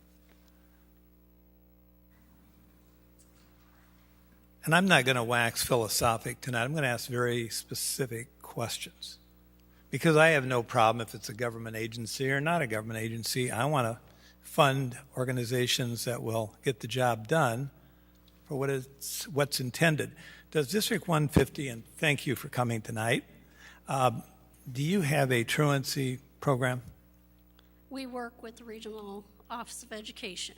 We do have supports that we try to put into place before we do the referrals. Thank you for your candid observation. Now, when the money dries up for the ESR, Educational Service Region Office, to do the truancy work, who's going to do it then? Because we used to have people who worked for Peoria Public Schools going out. They were called visiting counselors. We wanted to burnish it a little bit, take the edge off. We're visiting the home. We're not truancy officers trying to grab you with a cane and bring you back to school. How is that truancy issue, which can, when kids are out on the streets and not in school, can lead to violence and does lead to violence, where will that substitution effort come from once she runs out of money? Well, that would end up being someone else's decision, quite honestly. But we do have individuals that do intervention prior to the referrals. So when schools start to see those numbers go up, we do have people that contact the home and try to work with the students. So we put in a lot of intervention before we make any referrals. So I can't speak to what might happen or could happen. All I can tell you about is what we're currently doing. That would be my bosses. Well, that's okay. I would just feel a lot better if you had your own truancy unit and not have to coordinate and articulate. Not that there's anything wrong with the educational superintendent's office or their ability to get job done, but I'm looking at down the road when all this so-called free money goes away. Folks, it's not free and it needs to be used wisely, and we have a responsibility to ask questions. Sorry, but we do. I will say what we try to We do. do, Councilman Grabe, is learn from these grants, and then we try to replicate services through other dollars, and getting more efficient and more Yes. lean as we do that. So this allows us that opportunity. That's a very thoughtful answer. Now, I do want to ask you, and believe me, I'm on your side. I'm on the side of the teachers of District 150 and the principals who are out there in the trenches every day. Not so much the people out at 3202 North Wisconsin. Let me make that clear. Not so much the people at 3202 North Wisconsin, but my heart is with the teachers and the principals out there in this community delivering every day or trying to. The comment was made here, it's in the memo, and I said this, and perhaps I didn't say it strongly enough. It says we're going to address an extreme need for students to be reading by the second grade. So then the question is, are we socially promoting? So we get kids in the second grade who aren't even reading at the first grade level or at the K level or the pre-K level. And So the opportunity is to provide even earlier intervention so that kids don't keep moving through at just the minimum level they're passing. Right. But there's a difference between mastery and getting just enough. And we want our kids past just enough, and we want them to mastery. thank you very much. You're a good representative of Peoria School District 150. Thanks, Mayor. You're welcome. And let me be clear, I'm not discouraging asking questions. I'm discouraging changing the rules after the fact. Thank you, Dr. G. Councilmember Sear? Thank you, Madam Mayor. Very divisive conversation tonight, as usual. Director Doolin, a few questions for you. So, Madam Mayor said a few times about the rules. Tell us about who made these rules that Madam Mayor referring to. Did we make those rules? Staff did, and then I believe we brought the application and guidelines to council last year. So we did approve the guidelines. I believe so. Okay. Tell me about the funds. Do we need to make a decision tonight, or could that be deferred? We have a motion on the floor, I believe, but could that, if there's an emergency to make the distribution of these funds? Not tonight. I mean, I think they all have an end date, the American Rescue Plan being a funding source, but I believe that's in the future, so I don't think there's any huge sense of urgency tonight. And tell us again, what was the amount, the first round of funding, roughly? I believe it was about $600,000. $600,000. And what is the total amount of all the funds we'll have to approve for this grant? So 1.4? Today in front of you is for 1.4. 1.4. Will they be in other rounds of funding, is my question. Is that the last one? I believe that would be a decision for council as part of the budget process next year if they would do a round 3. Okay. I personally hate to micromanage any commission, especially when we appoint people. I like to let them do their work. Obviously, some of us change our opinions a little bit about the guidelines. I'd love to revisit the guidelines after, if we do take a vote tonight, so we can make some adjustment as far as how we think as a group here about these guidelines. I think it would be important to do that. The other thing I want to say, and I want to be careful because, as I said, this is very divisive. I mean, our budget, Mr. Manager, is about, what, $272 million? We spend a lot of money in the city of Peoria. And to my colleagues' comments, I mean, you should take $272 million and spending all in one area that we feel is very important. I mean, we just $75,000 not too long ago to do strategic planning. Should we take that money invested in some of these non-for-profit? I mean, we can question everything we do all the time about the money, how we allocate the $272 million. But I think we need to be careful what we say in public. I mean, we need to support and grow the city of Peoria. And those are obviously very important decisions we're making all the time. And it is important to have some discussion. But I'm never a big fan of people who like to raise their voice in public and to make a point. I mean, there's a lot of, I could argue with a lot of people, there's a lot of money we waste all the time as a public body, and we all know that, I hope. So, but my main point tonight, or my main objective, I'd really like to have a report back. So on the $600,000, now we're making progress. We got a shooting today. Right? So what happened? Why do we have a shooting? Because that $600,000 should have been $1.2 million or $2 million. Or, I mean, I'd like to get some results so we can have an intelligent conversation instead of shouting at one another. So thank you very much for your time, and maybe we can make some changes, Madam Mayor, in the future. Thank you. Any other comments, questions? Councilmember Grant? Well, I would just like to make it clear, of course, we want the scoring of these applications to reflect the value system that was expressed by the City Council. We prioritized how we wanted this money to be spent. It came from us. But basically, I guess what we're saying is Boys and Girls Club of Greater Peoria didn't meet any of these criteria. Heart of Illinois, Big Brothers, Big Sisters, Artists Re-envisioning Tomorrow, Prairie State Legal Services, East Bluff Community Center. These are all the folks that are left out in the cold. Salvation Army, Peoria Park District, Minority Business Development Center, PCAV, PCCEO, in collaboration with the Southside Mission and Elite, Minority Business Development Center. And I can go on, George Washington Carver Center. So these organizations apparently didn't meet the criteria, any of the criteria, or maybe a sufficient amount of criteria. And I just have difficulty understanding that. And I will tell you, in past years, we've tried our best to spread the money out. Yes, we wanted to have an impact. Yes, we didn't want to give everybody $2 and feel good about that. But some of these huge amounts of money that were given to at least 2 out of 6 of these makes no sense in light of what I know about these roughly 20 other organizations who had to submit strong applications. So that's all I'm going to say about it. If we have to vote on all of these in an omnibus fashion, which is strange, then I'll have to vote no, even though I'd like to vote yes on at least 4 out of 6 of these, maybe 5. You're welcome. Councilmember Euler? Thank you, Madam Chairwoman. I'd like to make a substitute motion to split the question into individual items. Second came from Councilmember Sear. Any discussion? Please cast your ballots.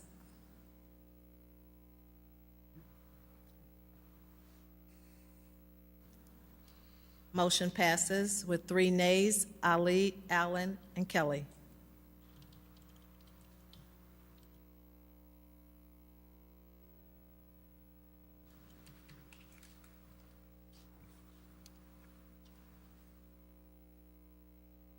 So do you want to lead this? Sure. Thank you, Madam Chairwoman. I'd like to make a motion to approve item number 1, Greater Peoria YMCA Teen Outreach. Seconded by Councilmember Grant. Discussion? Please cast your ballots. Motion passes unanimously.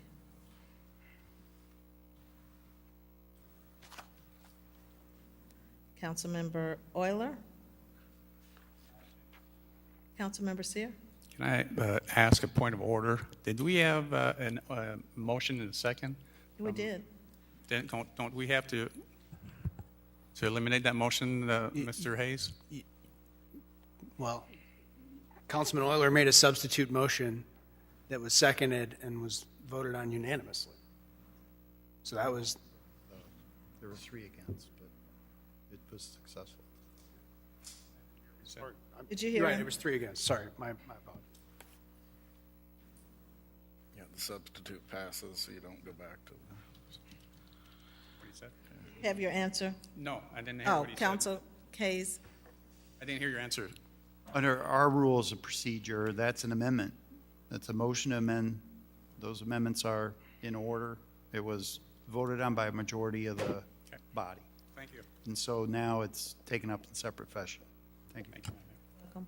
Councilmember Euler. Thank you, Madam Chairwoman. My motion on item number 2 is to deny Peoria Public Schools program. Is there a second?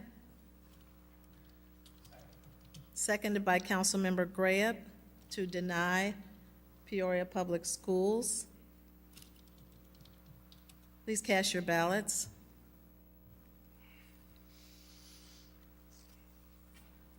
Motion fails with 2 yeas, Graham and Euler.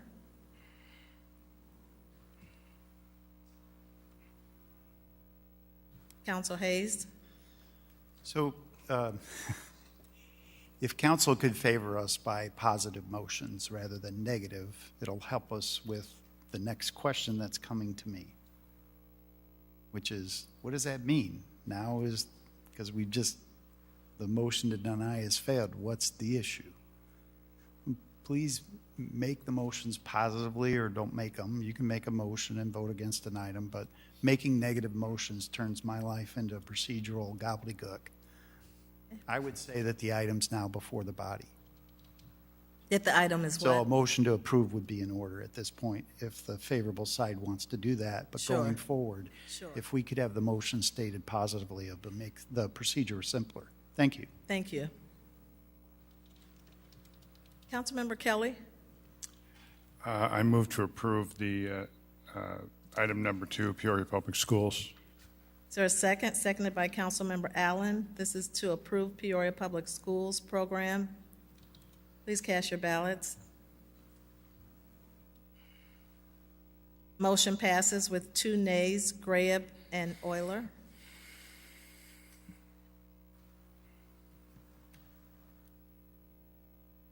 Back to you, Councilman Euler.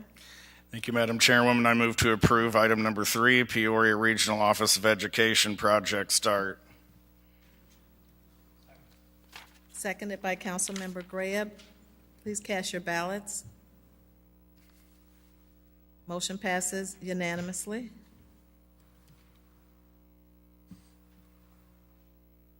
Councilmember, Someone else will have to make this one. what's that? Someone else will have to make this one. Okay. Councilmember Allen. I move for approval of item 4, Peoria City County Health Department Cure Violence Initiative. Is there a second? Seconded by Councilmember Vespa. Please cast your ballots.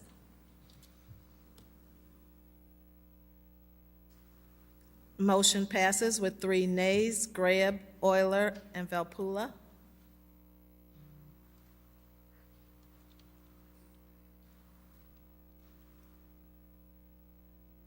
Councilmember Allen, you want to continue? Yes, Madam Mayor. I'd like to approve item 5, Goodwill Industries of Central Illinois Revive Youth Mental Health and Support Initiative. Please cast your ballots. You need it. Sorry, seconded by Councilmember Kelly. Please cast your ballots. Motion passes unanimously. Councilmember Allen. Thank you, Madam Mayor. I'd like to approve item 6, Workforce Training, Friendship House of Christian Services, Pathway to Your Future Initiative. Please cast your ballots.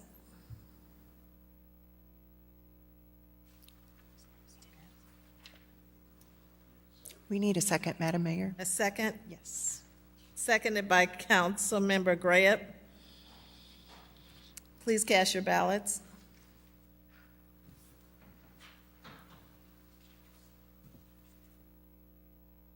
Motion passes with 1 nay, Valpula.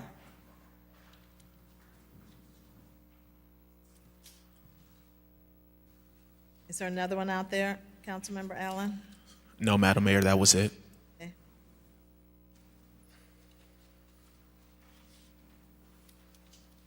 Okay. So I just want to say, as it relates to violence reduction in Peoria, it's going to take all of us. It's going to take all of us, whether it's government organizations, not-for-profits, schools, all of us are going to have to work together to come together and to make a difference in our community in terms of crime reduction, in terms of gun violence reduction. We have to work as a community. And we can't say we're not going to work with this entity because it's government. We shouldn't work with this entity because they got money last time if that wasn't the rule. I welcome a policy session in terms of tightening up the rules or the expectations next time we do this, but the tone just really concerns me. The division really concerns me because this affects all of us. It affects our children, it affects our families, it affects our residents, and it affects our lives. So I just hope that we can be more open as we move forward. Madam Clerk? We are at 23-258. Is a communication from the City Manager and Finance Director Comptroller with a request to approve an intergovernmental agreement with the Peoria Civic Center Authority to provide for operations of the Peoria Civic Center. Mr. Manager? Thank you, Madam Mayor. I'm going to turn the floor over to Finance Director Kyle Craddy to talk about this item, which really just formalizes the agreement that we came to with the Civic Center earlier this year. Yeah, thank you, Mr. Manager. This is the culmination of the discussions back to February, as also relating to the debt issuance that the city undertook back in May for the needed capital improvements at the Civic Center. This intergovernmental agreement does two things. The first part of it is it codifies the agreement to guarantee the Peoria Civic Center a $1.2 million floor for support through 2028. The discussions on what happens in 2029 will be a future conversation. The second piece, we are in territory that many of us have not seen in over a decade.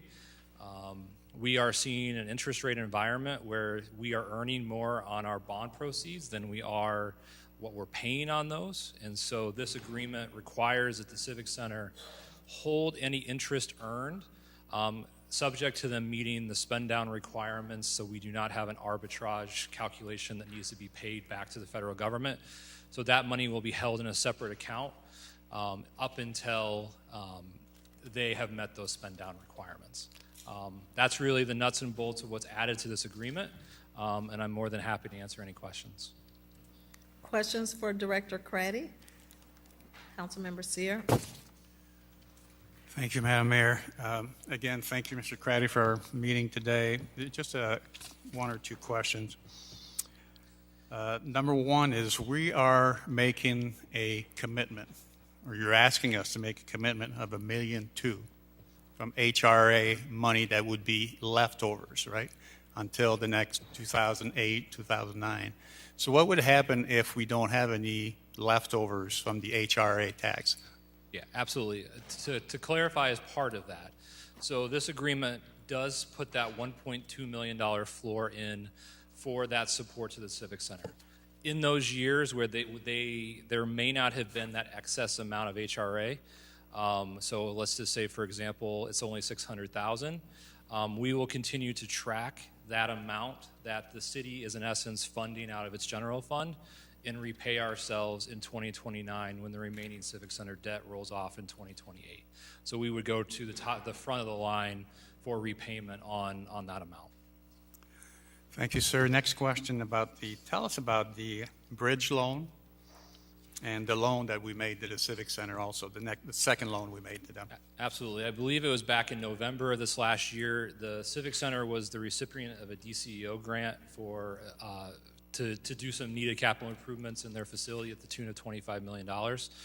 We had come to the council at that point asking for a bridge loan, primarily because this is a reimbursable grant and the Civic Center did not have the funds on hand to be able to make those necessary improvements without that loan. And so that is still in place. I do believe that them getting these funds will make it so that their cash flows are not in a position that they will need to take part of that bridge loan. But that agreement still is in place until those funds are fully spent through the state. Tell my colleagues about our conversation this afternoon about part of the intergovernmental agreement What do the Civic Center or authority needs to do as far as being accountable to us? Yeah, so that's what I did mention a little bit earlier with the arbitrage calculation. They really, the debt is still held by the city, even though we are transferring the proceeds to the Civic Center. And so part of that, this agreement is requiring that holding account for those interest earnings in case we have that 20-year commitment now with the IRS if we don't meet those spend down requirements. Thank you, Mr. Craddy. Actually, that was not the answer I was looking for. Madam Mayor and Mr. Manager, what I was looking for, I asked this a year ago. Obviously, the state of Illinois is giving about $25 million of funding for renovation or upkeep of the Civic Center, and we put in another $20 million. My understanding, as part of the agreement that we have with the Civic Center, they're supposed to come in front of us on a quarterly basis and give us a report. And that report really, my understanding, is based on us building a relationship with that board. There's an annual report. But I thought it was on a quarterly basis they were supposed to come and give us some type of report. Is that correct, Mr. Manager? I'm not aware if it was quarterly. We'll have to go back and look at the minutes and see if that's what it was. But we can certainly have them come and present to the council so you hear what's going on. You know, they've got a bunch of workers on the roof right now that are working at the Civic Center doing the HVAC systems and the stuff that they've been working on there, and we'll have them come and give you a report about how they're spending those dollars. I'd love to have the opportunity. I'm pretty sure I read it that it's a quarterly basis, but if I'm wrong, it doesn't matter. I mean, I'd like to keep building a relationship with them and know where the $45 million is going the next 5 or 6 years. Thank you very much. Thank you. Okay. Any other questions for Director Craddy?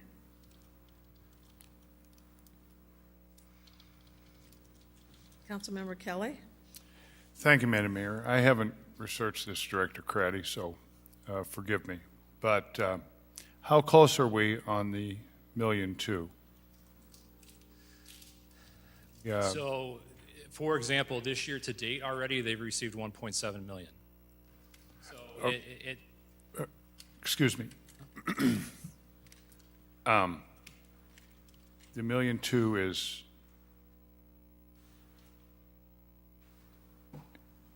okay. It's beyond debt service. It's okay. Is it the only thing beyond debt service? No, there are other aspects of that cascade of funds in terms of tourism support throughout the city of Peoria. No, I'm not. I'm just speaking of the Civic Center now. The Civic Center's receipt of HRA funds. Maybe I can take this. Okay. This year is the best year we've had in 10 years for HRA tax collections. And what Director Craddy was saying is that so far through halfway through the year, we've already nearly met that $1.2 million payment that cascades down and gets paid to the Civic Center. So this year, the 1.2 isn't going to be an issue. The issue is going to be when the economy turns south, and I'm saying when, because eventually it's going to. What goes up comes down, and that's when that floor of the $1.2 million will come into play. Well, thank you. Thank you for that. That's made things clearer for me. So let's say at the end of this year, they operate on a calendar fiscal year? Okay. No, they do not operate on a calendar. Yeah. When you say so far this year, what do you mean? Fiscal or calendar? Well, we operate on a calendar year fiscal I understand. year, so that's what my lens. I mean, That's the lens I'm looking through is what we have contributed so far to date on our fiscal year, which is the calendar year. Okay. So we get to December, and the amount is $2 million or $2.5 million or something like that. Do we hold back anything, or we give them the whole Megillah? As the agreement is stated, they get the whole amount if there's an amount over $1.2 million. Okay.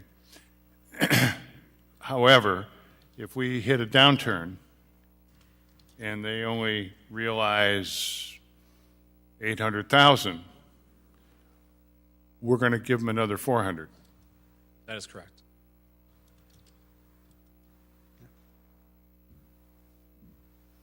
That's like heads They win, tails we lose. Oh well. Oh well.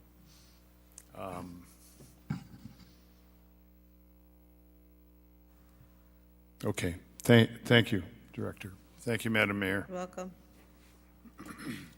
Councilmember Sear? Thank you, Madam Mayor. Mr. Crowdy, I mean, you didn't answer Mr. Kelly's question correctly. I mean, what would happen if we're short 1 year, $400,000, to use as an example? What would happen? We will keep an account of what that amount that we contributed to them above what they would have normally received, and we will repay ourselves starting in 2029. So when the big debt, the big bond is paid off, basically, we'll have, per your numbers, and we can look, we'll have 6 or 7. So the council, in 6, 7 years, will have a big decision to make. We'll have an additional $6 or $7 million available, possibly. So I want to make sure Mr. Kelly understand that's where the money's going to come from. Any shortage will be paid after all the bonds are paid off 6 years from now. I think it's a very important question to understand. Madam Mayor, I'd like to just move to approve the agreement. Second. Seconded by Councilmember Allen. Any other discussion? Please cast your ballots. Motion passes unanimously. Madam Clerk? 23-259 is a communication from the City Manager and Corporation Council with a request to approve a resolution adopting the Civility Pledge. Council Hayes? Thank you, Madam Mayor.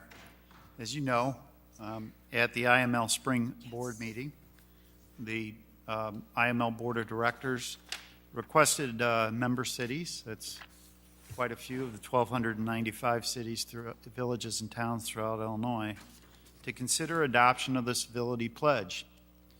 I think this is born out of some of the experiences, particularly through the COVID pandemic and the aftermath of that, where there was, not here, but in many communities, some friction between governmental bodies, both between and among the members of the bodies and those bodies and their constituencies, about civility and the rhetoric and exchange of ideas that needs to take place in a local government.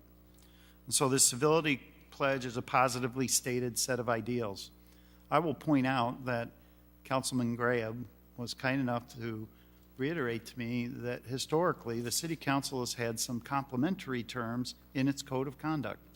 And so I would just indicate that this positively stated Civility Pledge would appear to me to be complementary to and can work alongside our already existing and very strong code of conduct provisions within our code. Thank you, You're Madam welcome. Mayor. And I was one of those IML directors that happily voted to adopt the Civility Pledge. I am, for the sake of our listeners, going to take the liberty to read the pledge.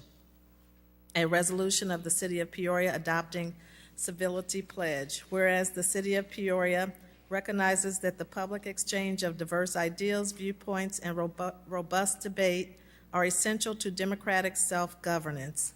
And whereas the mayor and the city council, as elected officials of the city, recognize the importance of engaging in free and spirited debate while maintaining the highest standards of civility, honesty, and mutual respect.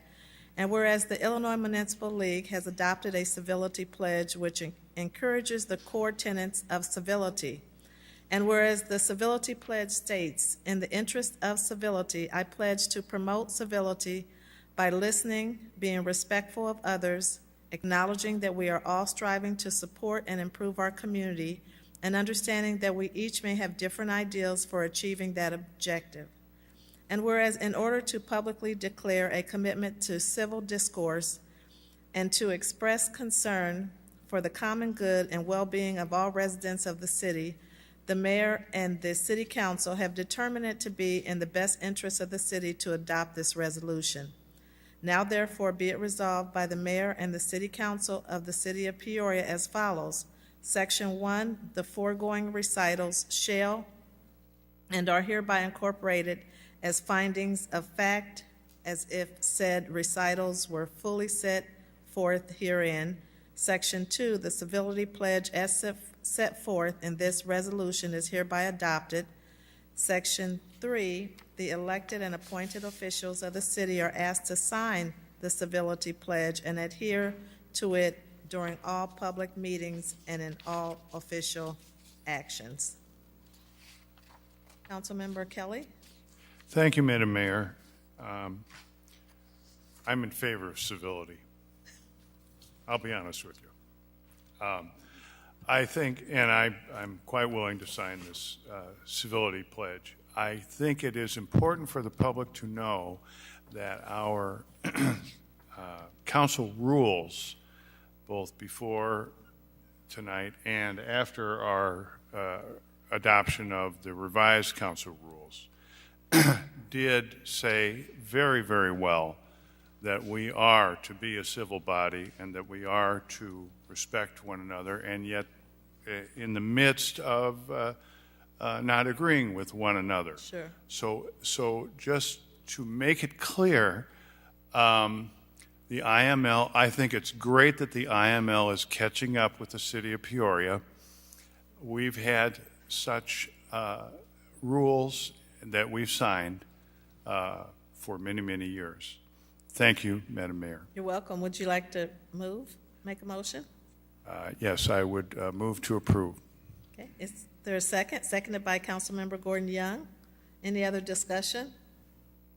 Please cast your ballots.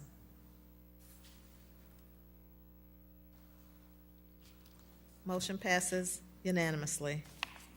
Madam Clerk? 23-260 is a communication from the City Manager and Corporation Council with a request to adopt an ordinance approving a pre-development agreement with Paramount Solutions Group, LLC, for the feasibility analysis of a parking garage with first-floor commercial space through public-private partnership. Mr. Manager? Thank you, Madam Mayor. As you know, we have a lot of development that's occurring in our warehouse district. Currently, we have 2 buildings under construction, one at 801 Jefferson, or 801 Adams, excuse me, another one at 812 Washington. Just recently, the council approved another redevelopment agreement with a developer that wants to put in another 180 apartments at 800 Southwest Washington and 801 Southwest Washington. So as we look at that, we have a number of buildings, probably 400 units that are to be under construction in those 4 warehouse buildings. So we've been looking at ways that we can creatively come to the table with you in order to recommend a way to at least examine how we might be able to use a public-private partnership for a parking structure in the warehouse district. And so we have with us tonight, we have Quentin Smith and Reggie Thompson from Paramount Solutions Group, and we've been working with them on looking at the way that we might be able to structure that type of public-private partnership. We've all heard the phrase in construction, design build, right? There's a design build project where you work with a company and then they help you to work on the design and get something built. There's also another method of selection called design, build, finance, operate, and maintain, which you look at the whole gamut of that type of partnership. So as we looked at that, working with Paramount, what we wanted to do was look at a potential option that might look and explore that as a feasible option. So what you have in front of you is just a pre-development agreement. So this would be doing some of the feasibility work over the next 6 months on this, and then coming back where we would be able to see if this was feasible for us to go forward with this. The scope of services is at the very last page of the attachment. It's Exhibit C in the document. There's really 6 things that it does. First, some legal due diligence to making sure that we can do this. Second, some of the design work that would need to be done. Third, an architect selection. And then 4, 5, and 6 are the financing, management, and potential leasing options that might come out of this type of structure. With this, the cost would be $110,000.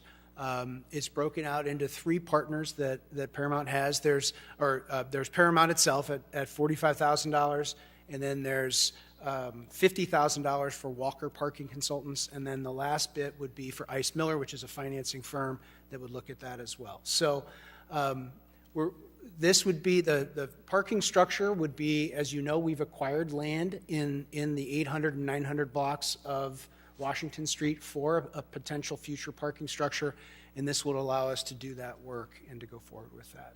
And I'd be happy to answer any questions, and the representatives of Paramount who are here, I thank you for being here, coming up from Texas, but they have offices here as well in Peoria.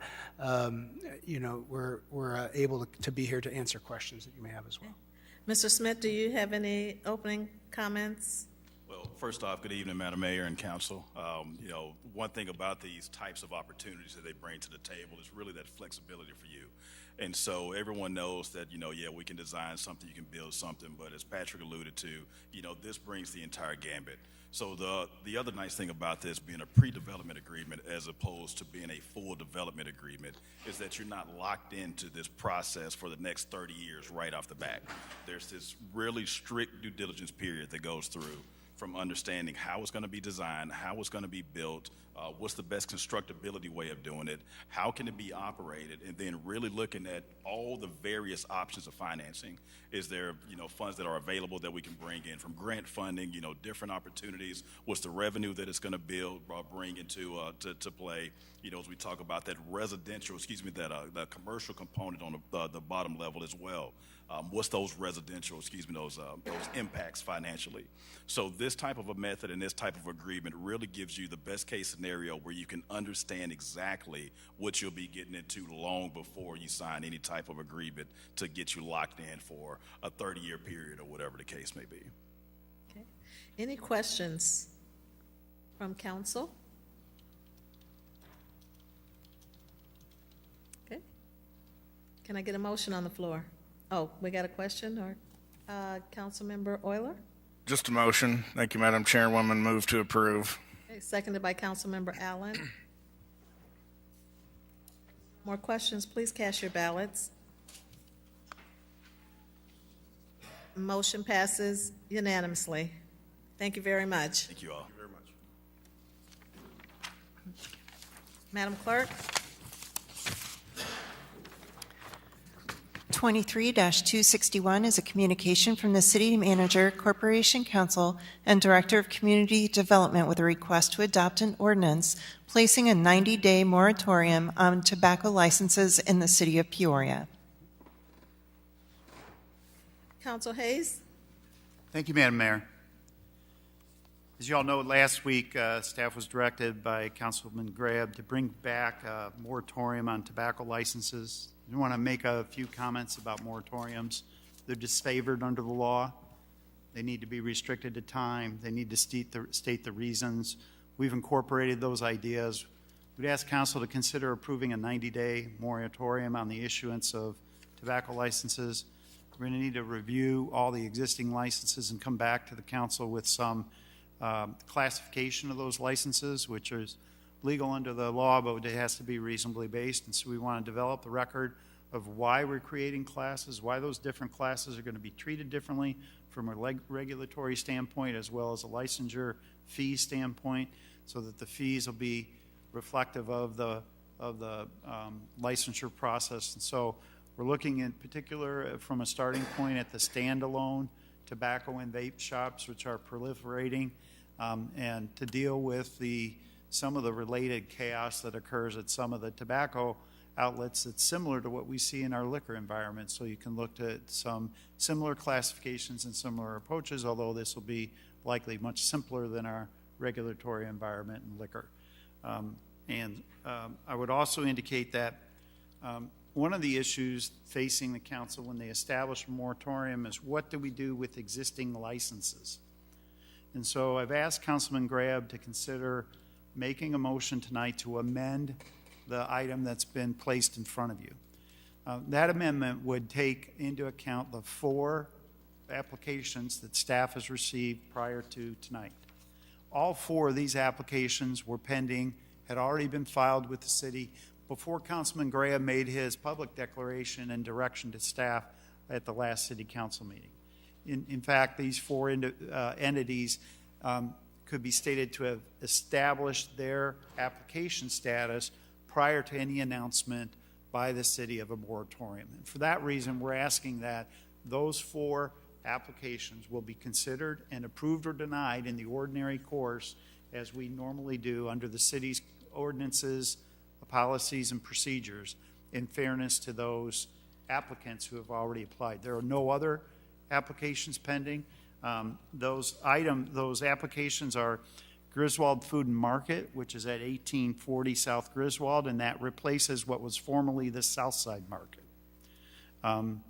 Stop and Save at 800 Northeast Jefferson, which is replacing an entity that had suffered a fire and been closed for a little bit while that was being rehabilitated. And by a little bit, I mean months, but it's been closed for a while, and they're reestablishing that business after rehabilitating that building. And 2 new applicants to our entity, or our area, from an entity that hasn't established a business here but has a national tobacco and vape business called Vapormon, Illinois, LLC 1 at 4410 North Knoxville Avenue, Suite A, and Vapormon, Illinois, LLC number 2, 2529 West War Memorial Drive.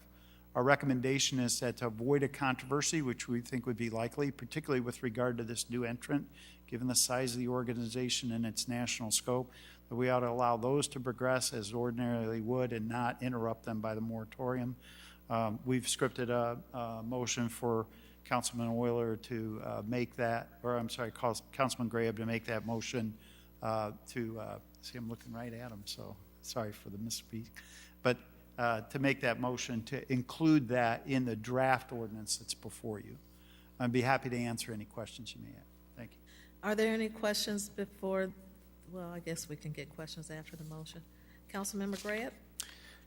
Thank you, Mayor. I move to amend item 23-261, the ordinance placing a temporary moratorium on tobacco licenses, to add a section providing pending tobacco license applications for the following establishments shall not be subject to the moratorium and shall be processed and issued or denied pursuant to the City Municipal Code, policies, and procedures presently in effect.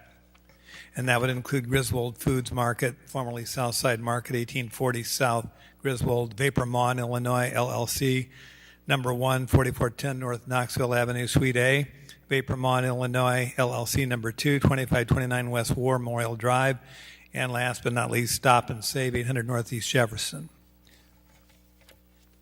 Second? Seconded by Councilmember Velpula. Councilman Velpula?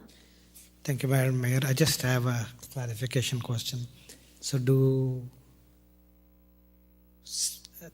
tobacco products and vapes have 2 different licenses, or they have the same license? So our ordinance has a single licensure, and we include vapes under that, which is a generic term for what we define as e-cigarettes. Part of our scope of our work, of the working group, will to make certain that our definition and the terms incorporate all the different items that are out there in the market now, including whether we need to include the term vape in our ordinance. But we presently interpret vapes to be e-cigarettes, which is all part of the same licensure under our tobacco ordinance. Thank you. Thank you, Madam Mayor. You're welcome. Thank you, Councilmember Allen? Thank you, Madam Mayor, and definitely appreciate Councilman Gray bringing this forth. This has been an item of concern that many constituents have brought forth with the pop-up of standalone smoke and vape shops. But a clarifying question that I have is, during this 90-day moratorium, let's say a Walgreens or a CVS is looking to set up shop in any one of our districts, what type of communication is going to be given to them when they come to the city during this moratorium process, knowing that they want tobacco use to be, or the selling of tobacco to be part of their business model? I just don't want to lose them as a business. Not saying that would be the straw that would break the camel's back and they wouldn't want to locate, but just what type of communication will be happening with entities that are interested during this process? Thank you for the question. I think we would respond to a whole entity that is looking to include tobacco as just a small product line to look to the way that the council has dealt with gaming, and that while I can't commit what the council's outcome will be, or ultimately what the working group will come up as recommendations, that positively stated the councilman's concern, as stated so far, has been focused on these single item outlets, and that we're looking to deal with those in a regulatory environment, but not interrupt a whole business that might need that as part of its profitability status. I think a grocery store is an excellent example, as well as a pharmacy, that these are items that our members of our community need in their neighborhoods, close to their homes, and that we're going to do things to support a wholesome economic model like that. Even if people have a viewpoint about the merits of tobacco, it is an essential element of profitability of some commercial entities that sell a whole lot of other products. And that, I don't think the council will be looking to disrupt that. Mm-hmm. Thank you. Yeah, thank you for your response. Thank you, Madam Mayor. You're welcome. Councilmember Kelly? Thank you, Madam Mayor. Mr. Corporation Counsel, what specifically is the motion on the floor here? Is the motion on the floor a motion to add that piece to a proposed ordinance? Or is it to vote on the amended ordinance?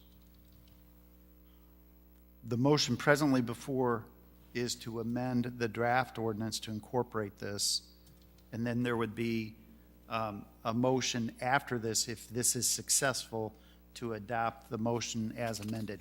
That's on the script, but I only gave it to Councilman Graham. So okay, I appreciate that, because we're not going to be talking about the bulk of this motion. We're just talking about the addition to the motion.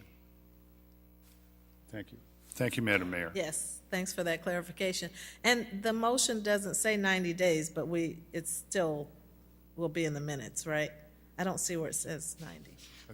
So, Madam Mayor, the item that's on the agenda would be amended by this language, and the item that's on the agenda has the 90-day provision in it. Yes, ma'am. Got it. Thank you. Any additional questions? Please cast your ballots.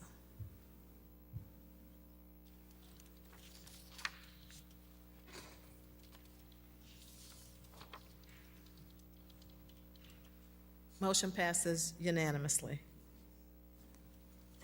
And now it would be in order to move for adoption of the amended item. Thank you. Councilmember Greb? This is an easy line. I move to adopt the ordinance as amended. Okay. Got it. Is there a second? Seconded by Councilmember Velpula. Councilmember Kelly? Thank you, Madam Mayor. I'm not crazy about this motion. First of all, the third whereas, there's been a surplus of standalone establishments. Well, I don't think there's a surplus. They'd be going underwater if there was a surplus. We don't like the number that we have. There's not a surplus of them. Okay. Secondly, I'm worried about just pushing people around because we can push them around. We don't need 90 days to think about, or we might need 90 days to think about this. We don't have to shut things down for 90 days. And I'm not speaking about shutting down the business, but shutting down our regular procedures. I think that the moratorium goes overboard. I think my understanding of the problems here are that there is a alleged fair amount of illegal trafficking of within some of these establishments, selling things that they're not allowed to sell, selling things that are illegal to sell. And it seems to me that if we want to get a handle on that without, we're not going to be increasing our police force. We'd love to do that. We're not going to, So if we got a problem with it, that's really a problem, and I'm not denying that that may be so. Increase the penalties. Make the penalties really nasty, you know? But, and I think that that might do the trick as far as these abuses. As far as somebody opening a business in Peoria that other people don't like, I have a problem with that idea, that concept. There are businesses I don't like, and I'm not going to sit here and try to outlaw them, even for 90 days. So I'll be voting against this ordinance. Thank you, Madam Mayor. You're welcome. My understanding is that 90 days is the maximum. There's with no intention to extend, and that hopefully the recommendations can come back within earlier than that time, maybe within even 60 days, possibly.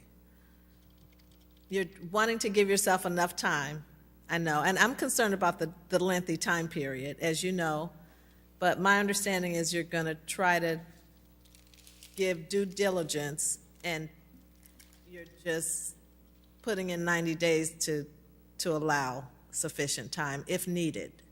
Yes, ma'am. If I could speak to those issues. Yes. We've had 2 meetings of a working group on this issue already since the direction from Councilman Grab 2 weeks ago. And we'll continue to meet and work diligently towards a conclusion. I will express directly to the members of the working group your input, Your Honor, as well as Councilman Kelly's input and the idea that I expressed at the beginning, which is that these are not favored under the law. So we tempt a lot of issues, including the sensibilities of members of our governing board, if we don't get things done quickly here. And so I'll make sure I implore to all the members that we complete our tasks as quickly as possible and get a recommendation back to council well within those 90 days. Thank you, Your Honor. Thank you. Councilmember Vespa? Thank you, Madam Mayor. I will support this moratorium, but I would like a quick turnaround, and I do think it probably should be narrowly tailored to, places that would say, get more than 50% of their revenue from tobacco sources as opposed to something like grocery stores or CVS. I think we do have a responsibility to ensure public safety. That's the reason why you're careful about liquor licenses, especially near neighborhoods.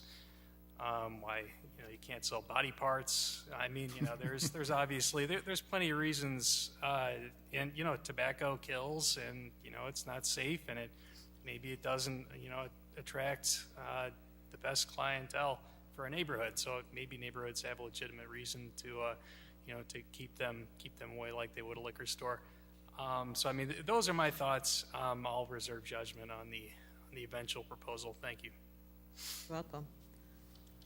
Councilmember Sear? Thank you, Madam Mayor. Mr. Manager, how many vape shops do we have as of today? Councilman, I don't know if I could give a good estimate of the number of vape shops. I know that I think we have 114 tobacco licenses citywide, but I don't have that breakdown of the number. Thank you. Thank you, Madam Mayor. Welcome.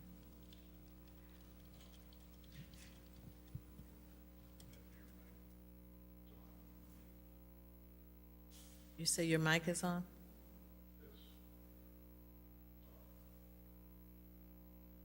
Did you want to speak? Yes, thank you, Okay. Madam Mayor. Mr. Corporation Counsel, I'm looking at the resolution or the ordinance down at the bottom, Section 1. 90-day moratorium for tobacco licenses shall be imposed for city staff to review, et cetera, et cetera. It doesn't sound like if we get the job done in 30 days, we're going to call it off. Am I correct or incorrect in that?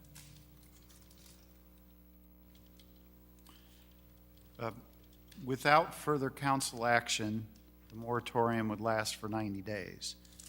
When the city staff brings back recommendations, we'll make a suggestion to council to repeal this ordinance if it passes tonight, so that the moratorium would be relieved once any regulations are effective. Thank you. Thank you, Madam Mayor. You're welcome. We have a motion and a second. Please cast your ballots.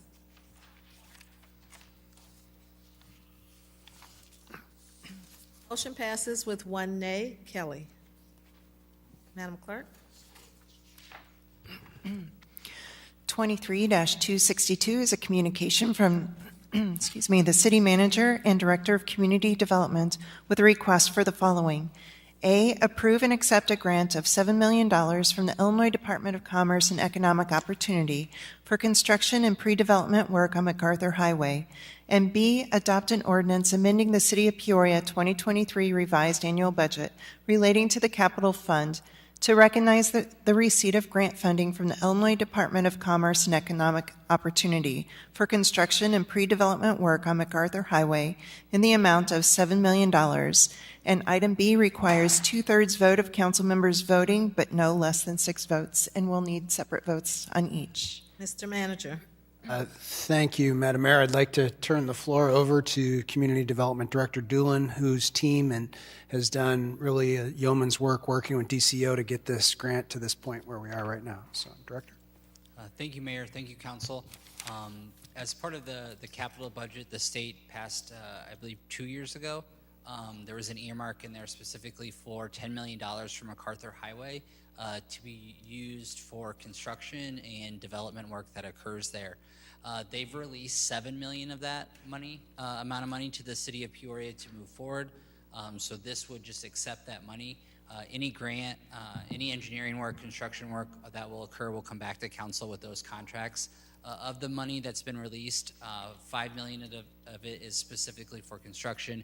$2 million of it could use for pre-development, acquisition, other work for implementing the MacArthur plan on MacArthur Highway.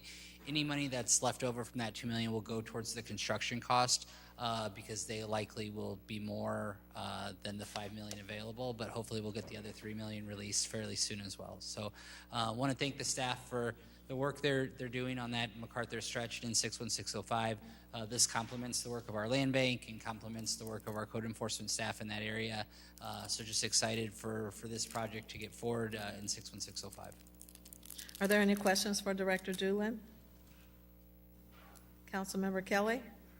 Thank you, Madam Mayor. I'd like to move to approve item A, but I'd like a... Is there a second? Seconded by Councilmember Gordon Young. Any discussion? Please cast your ballots. Yes, I have. Okay. Who has the discussion? You do. Okay. All right, bring it on, Councilmember Kelly. A small question. I don't quite get this. I really like you, Director Doolin. But why isn't this Director Powers? It's because the DCO grant is more in the realm of our department managing the grant and getting the paperwork completed and getting us to a point where we're accepting the grant. Similar to the police item before where we brought through the process to get here and then we'll hand it off. The construction work, once we get this approved, we will work really closely with them to implement the public works piece of it. Them being the Public Works Department. Yes, sir. Thank you. Thank you, Madam Mayor. You're welcome. Okay, you can cast your ballots. Motion passes unanimously. Councilmember Kelly? Thank you, Madam Mayor. I move to approve item B. Seconded by Councilmember Allen. Any discussion? Please cast your ballots. Motion passes unanimously. Madam Clerk? 23-263 is a communication from the City Manager and Fire Chief with a request for the following. A, approve and accept a grant from the Federal Emergency Management Agency for the Assistance to Firefighters Grant in the amount of $18,000. And B, adopt an ordinance amending the City of Peoria 2023 revised annual budget relating to the general fund to recognize the receipt of grant funding from FEMA for for the Assistance to Firefighters Grant in the amount of $18,000, and this item requires 2/3 vote of the corporate members voting, but no less than 6 votes. Mr. Manager? Thank you. I'm going to turn the floor over to the chief to talk about this small but really important grant. Good evening, Madam Mayor, City Council. Shortly after receiving the 2022 FEMA grant, SAFER grant, hiring 11 firefighters, we submitted for this AFG grant, and what this does is it helps reimburse costs associated with training, specifically to EMT basic status. So this gives us the ability to train these 11 firefighters to that status and be reimbursed for our costs. Wonderful. Any questions for the chief? Can I get a motion? Moved by Councilmember Velpula, seconded by Councilmember Gordon Young. Any discussion? Please cast your ballots.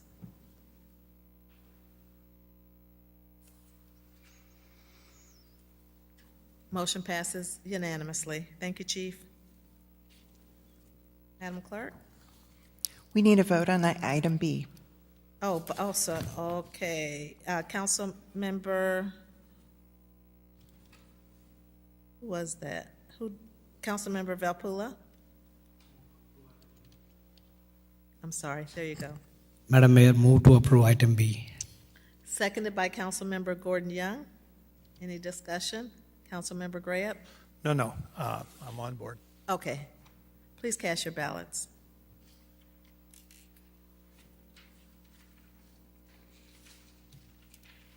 Councilmember Allen.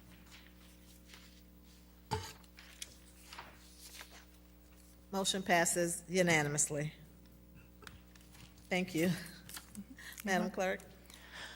We do not have any unfinished business tonight, so we're on to new business. Other unfinished business, I failed to thank the CDBG Commission for all their hard work on those violence prevention proposals. They read 26 proposals. It meant a lot of extra time for these volunteers, and I want to thank all the members of the CDBG Commission for their great work, for their the tremendous time that they put into this effort, and also to the community development staff for your leadership and all the time and effort involved in that process. So, thank you. Madam Clerk, new business? Yes, ma'am. Okay, is there any new business? Okay. Do we have any cards? Yes. Okay.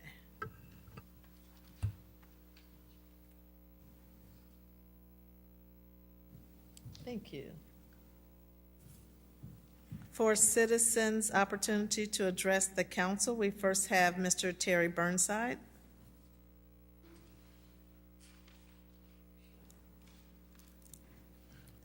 Good evening, all. Thank you, Madam Mayor, for this opportunity. Thank you, City Council. I'm just reminded when you first went into your new role as the mayor for the city of Peoria, Dr. Rita Ali, I recall having the opportunity to address council probably your first month in. And I just want to just go back to a point that I made was throughout all the years I came to city council meetings, I never heard this entity ever discuss any funds being allocated to violence prevention or violence intervention. So I want to thank you all. Ever since October last year, you allocated $700,000. This year, another 1.4. So I want to say thank you. Thank you. So I was one of the entities who applied for some of this grant funding. And I got to be honest, I was on the fence at first. I mean, I understood the first round of money, it was supposed to be more opportunities for people who didn't get none in the first round, the opportunities. But I'm still excited that you just even allocated resources for something like this. But thank you for finally putting some skin in the game. And secondly, it does my heart good to hear you talk about the executive session, how you are going to go back to the drawing board, how you are going to consider stuff. And I remember you said it well, Mr. Chuck Graham, the smaller entities. I am the executive director of House of Hope Peoria. So small fish in a big pond. So it's kind of hard for us to get over the hump. And I had to fund a lot of stuff out of my own pocket. So moving forward, going back to readdress maybe some of the changes, some of the rules that you guys have made will be great for smaller organizations like us. Because out of 26 on that list, there were some guys, people on there, deserving as well. But to commend Mr. Somerville for the great program they're doing. But thank you all. I just want to thank you for finally putting some skin in the game. Thank you. Welcome.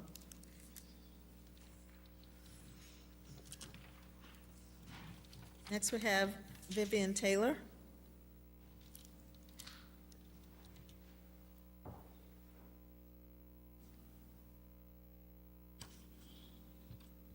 Hi.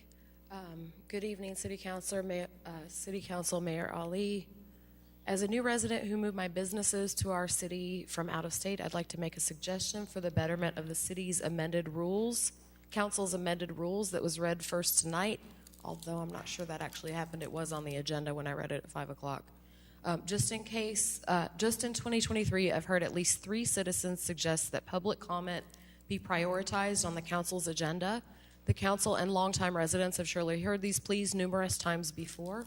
Since our respected elected employees here at the council must regularly make decisions on behalf of the public, I suggest moving the public comment section to a more accessible, relevant, and convenient time slot. It seems better for democracy, dialogue, the community, and the council for the public to be allowed to comment during the relevant time that any given issue is being discussed, instead of waiting until the end when many have left the meeting or the relevant topic is no longer fresh on the council's mind. I feel that the late placement of public comment denies the council the true opportunity to hear from resident community stakeholders. As we saw with library workers addressing the council to support the struggle for a fair contract, underpaid and overworked library employees had to send notes to be read by proxies or wait through the bureaucratic business the council handles on behalf of the public. That is a direct result of the late, out-of-context placement of the public comment section. I also vividly remember a woman who waited 3.5 hours to tell the council about a water issue. The solution to her problem was solved by Mayor Ali in 1 sentence. I think everyone here agrees that there was no reason that homeowner should have had to wait hours for something our informed council solved in seconds. Those who know the process can find a supportive council person to add them to the agenda, but not every newcomers to the workings of government and newcomers to this city will not have that knowledge. For example, if someone moved here from Bloomington or Pekin, they would expect public comment to occur first, since it occurs first in those neighboring cities and across the country in most city councils, and in a meaningful way. Please consider a more democratic placement of the public comment section so that your constituents can have a fair say in the decision-making process and so that public input and concerns are prioritized. I also want to note that I understand the commissions exist. However, most people are working during those times. Thank you for your time. Thank you. Jonathan Vota.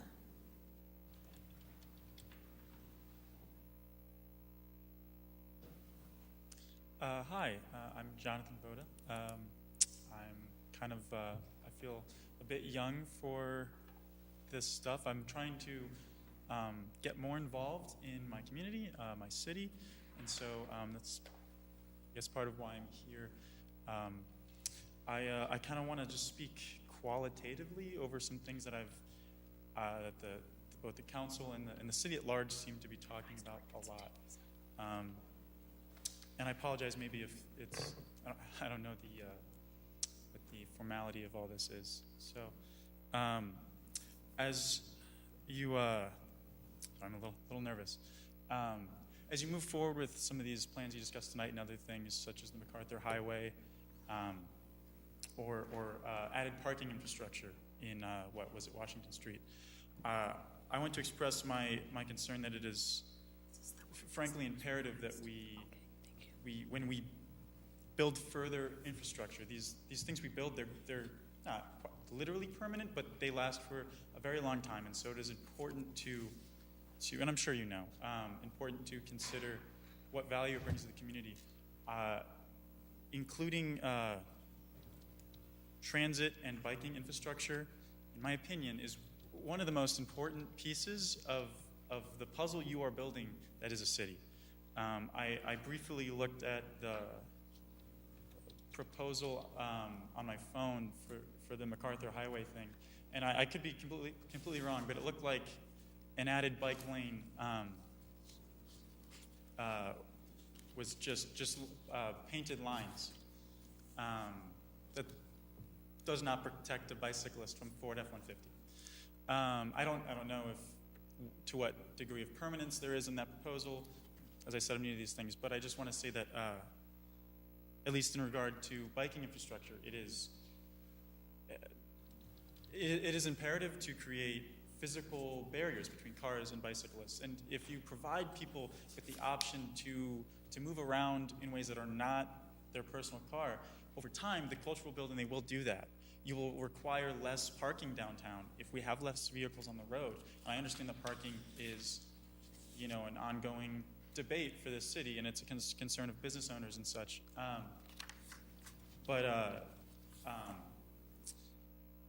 Our downtown is a lot of there's a lot of parking spots downtown. Most of downtown is parking. It's whether it's private or public. And when you create a city that is surface lots, you create a place that people can travel to, but they no longer want to.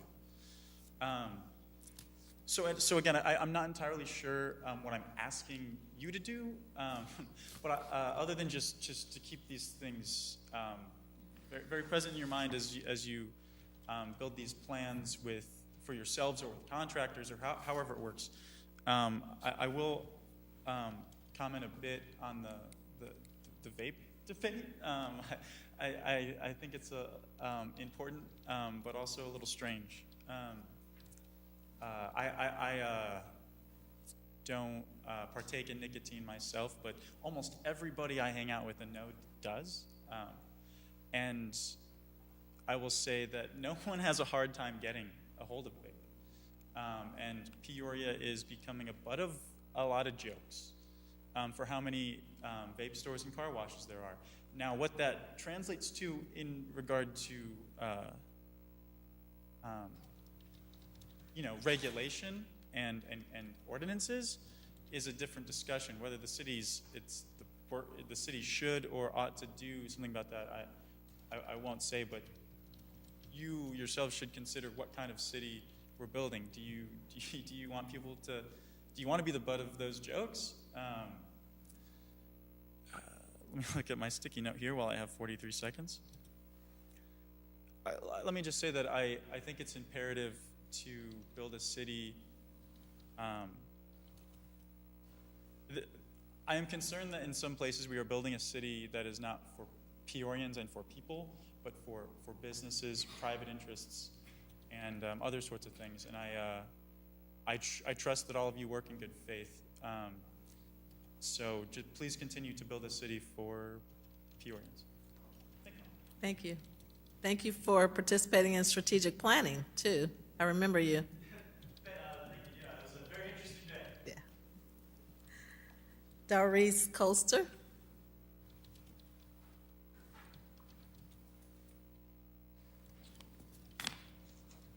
Good evening, Madam Mayor, Honorable Council. I'm hoping that you will choose to put the Peoria citizens first as you consider the pipeline.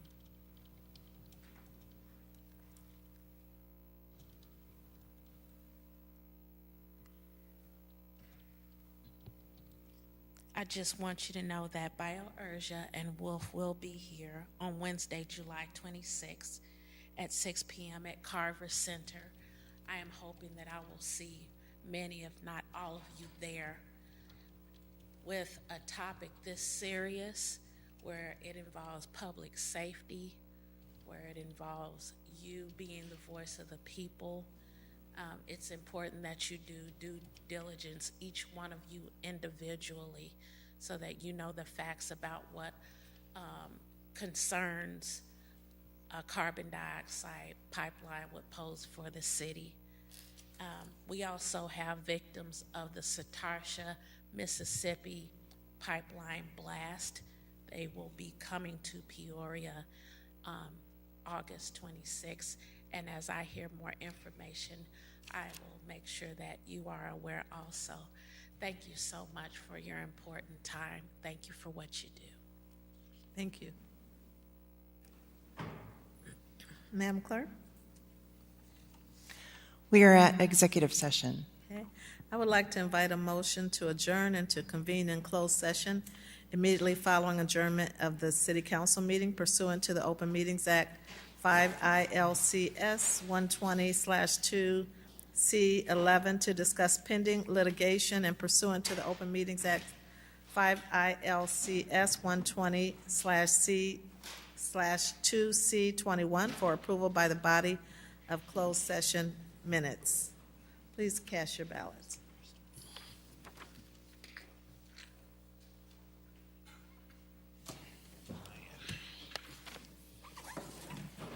We have.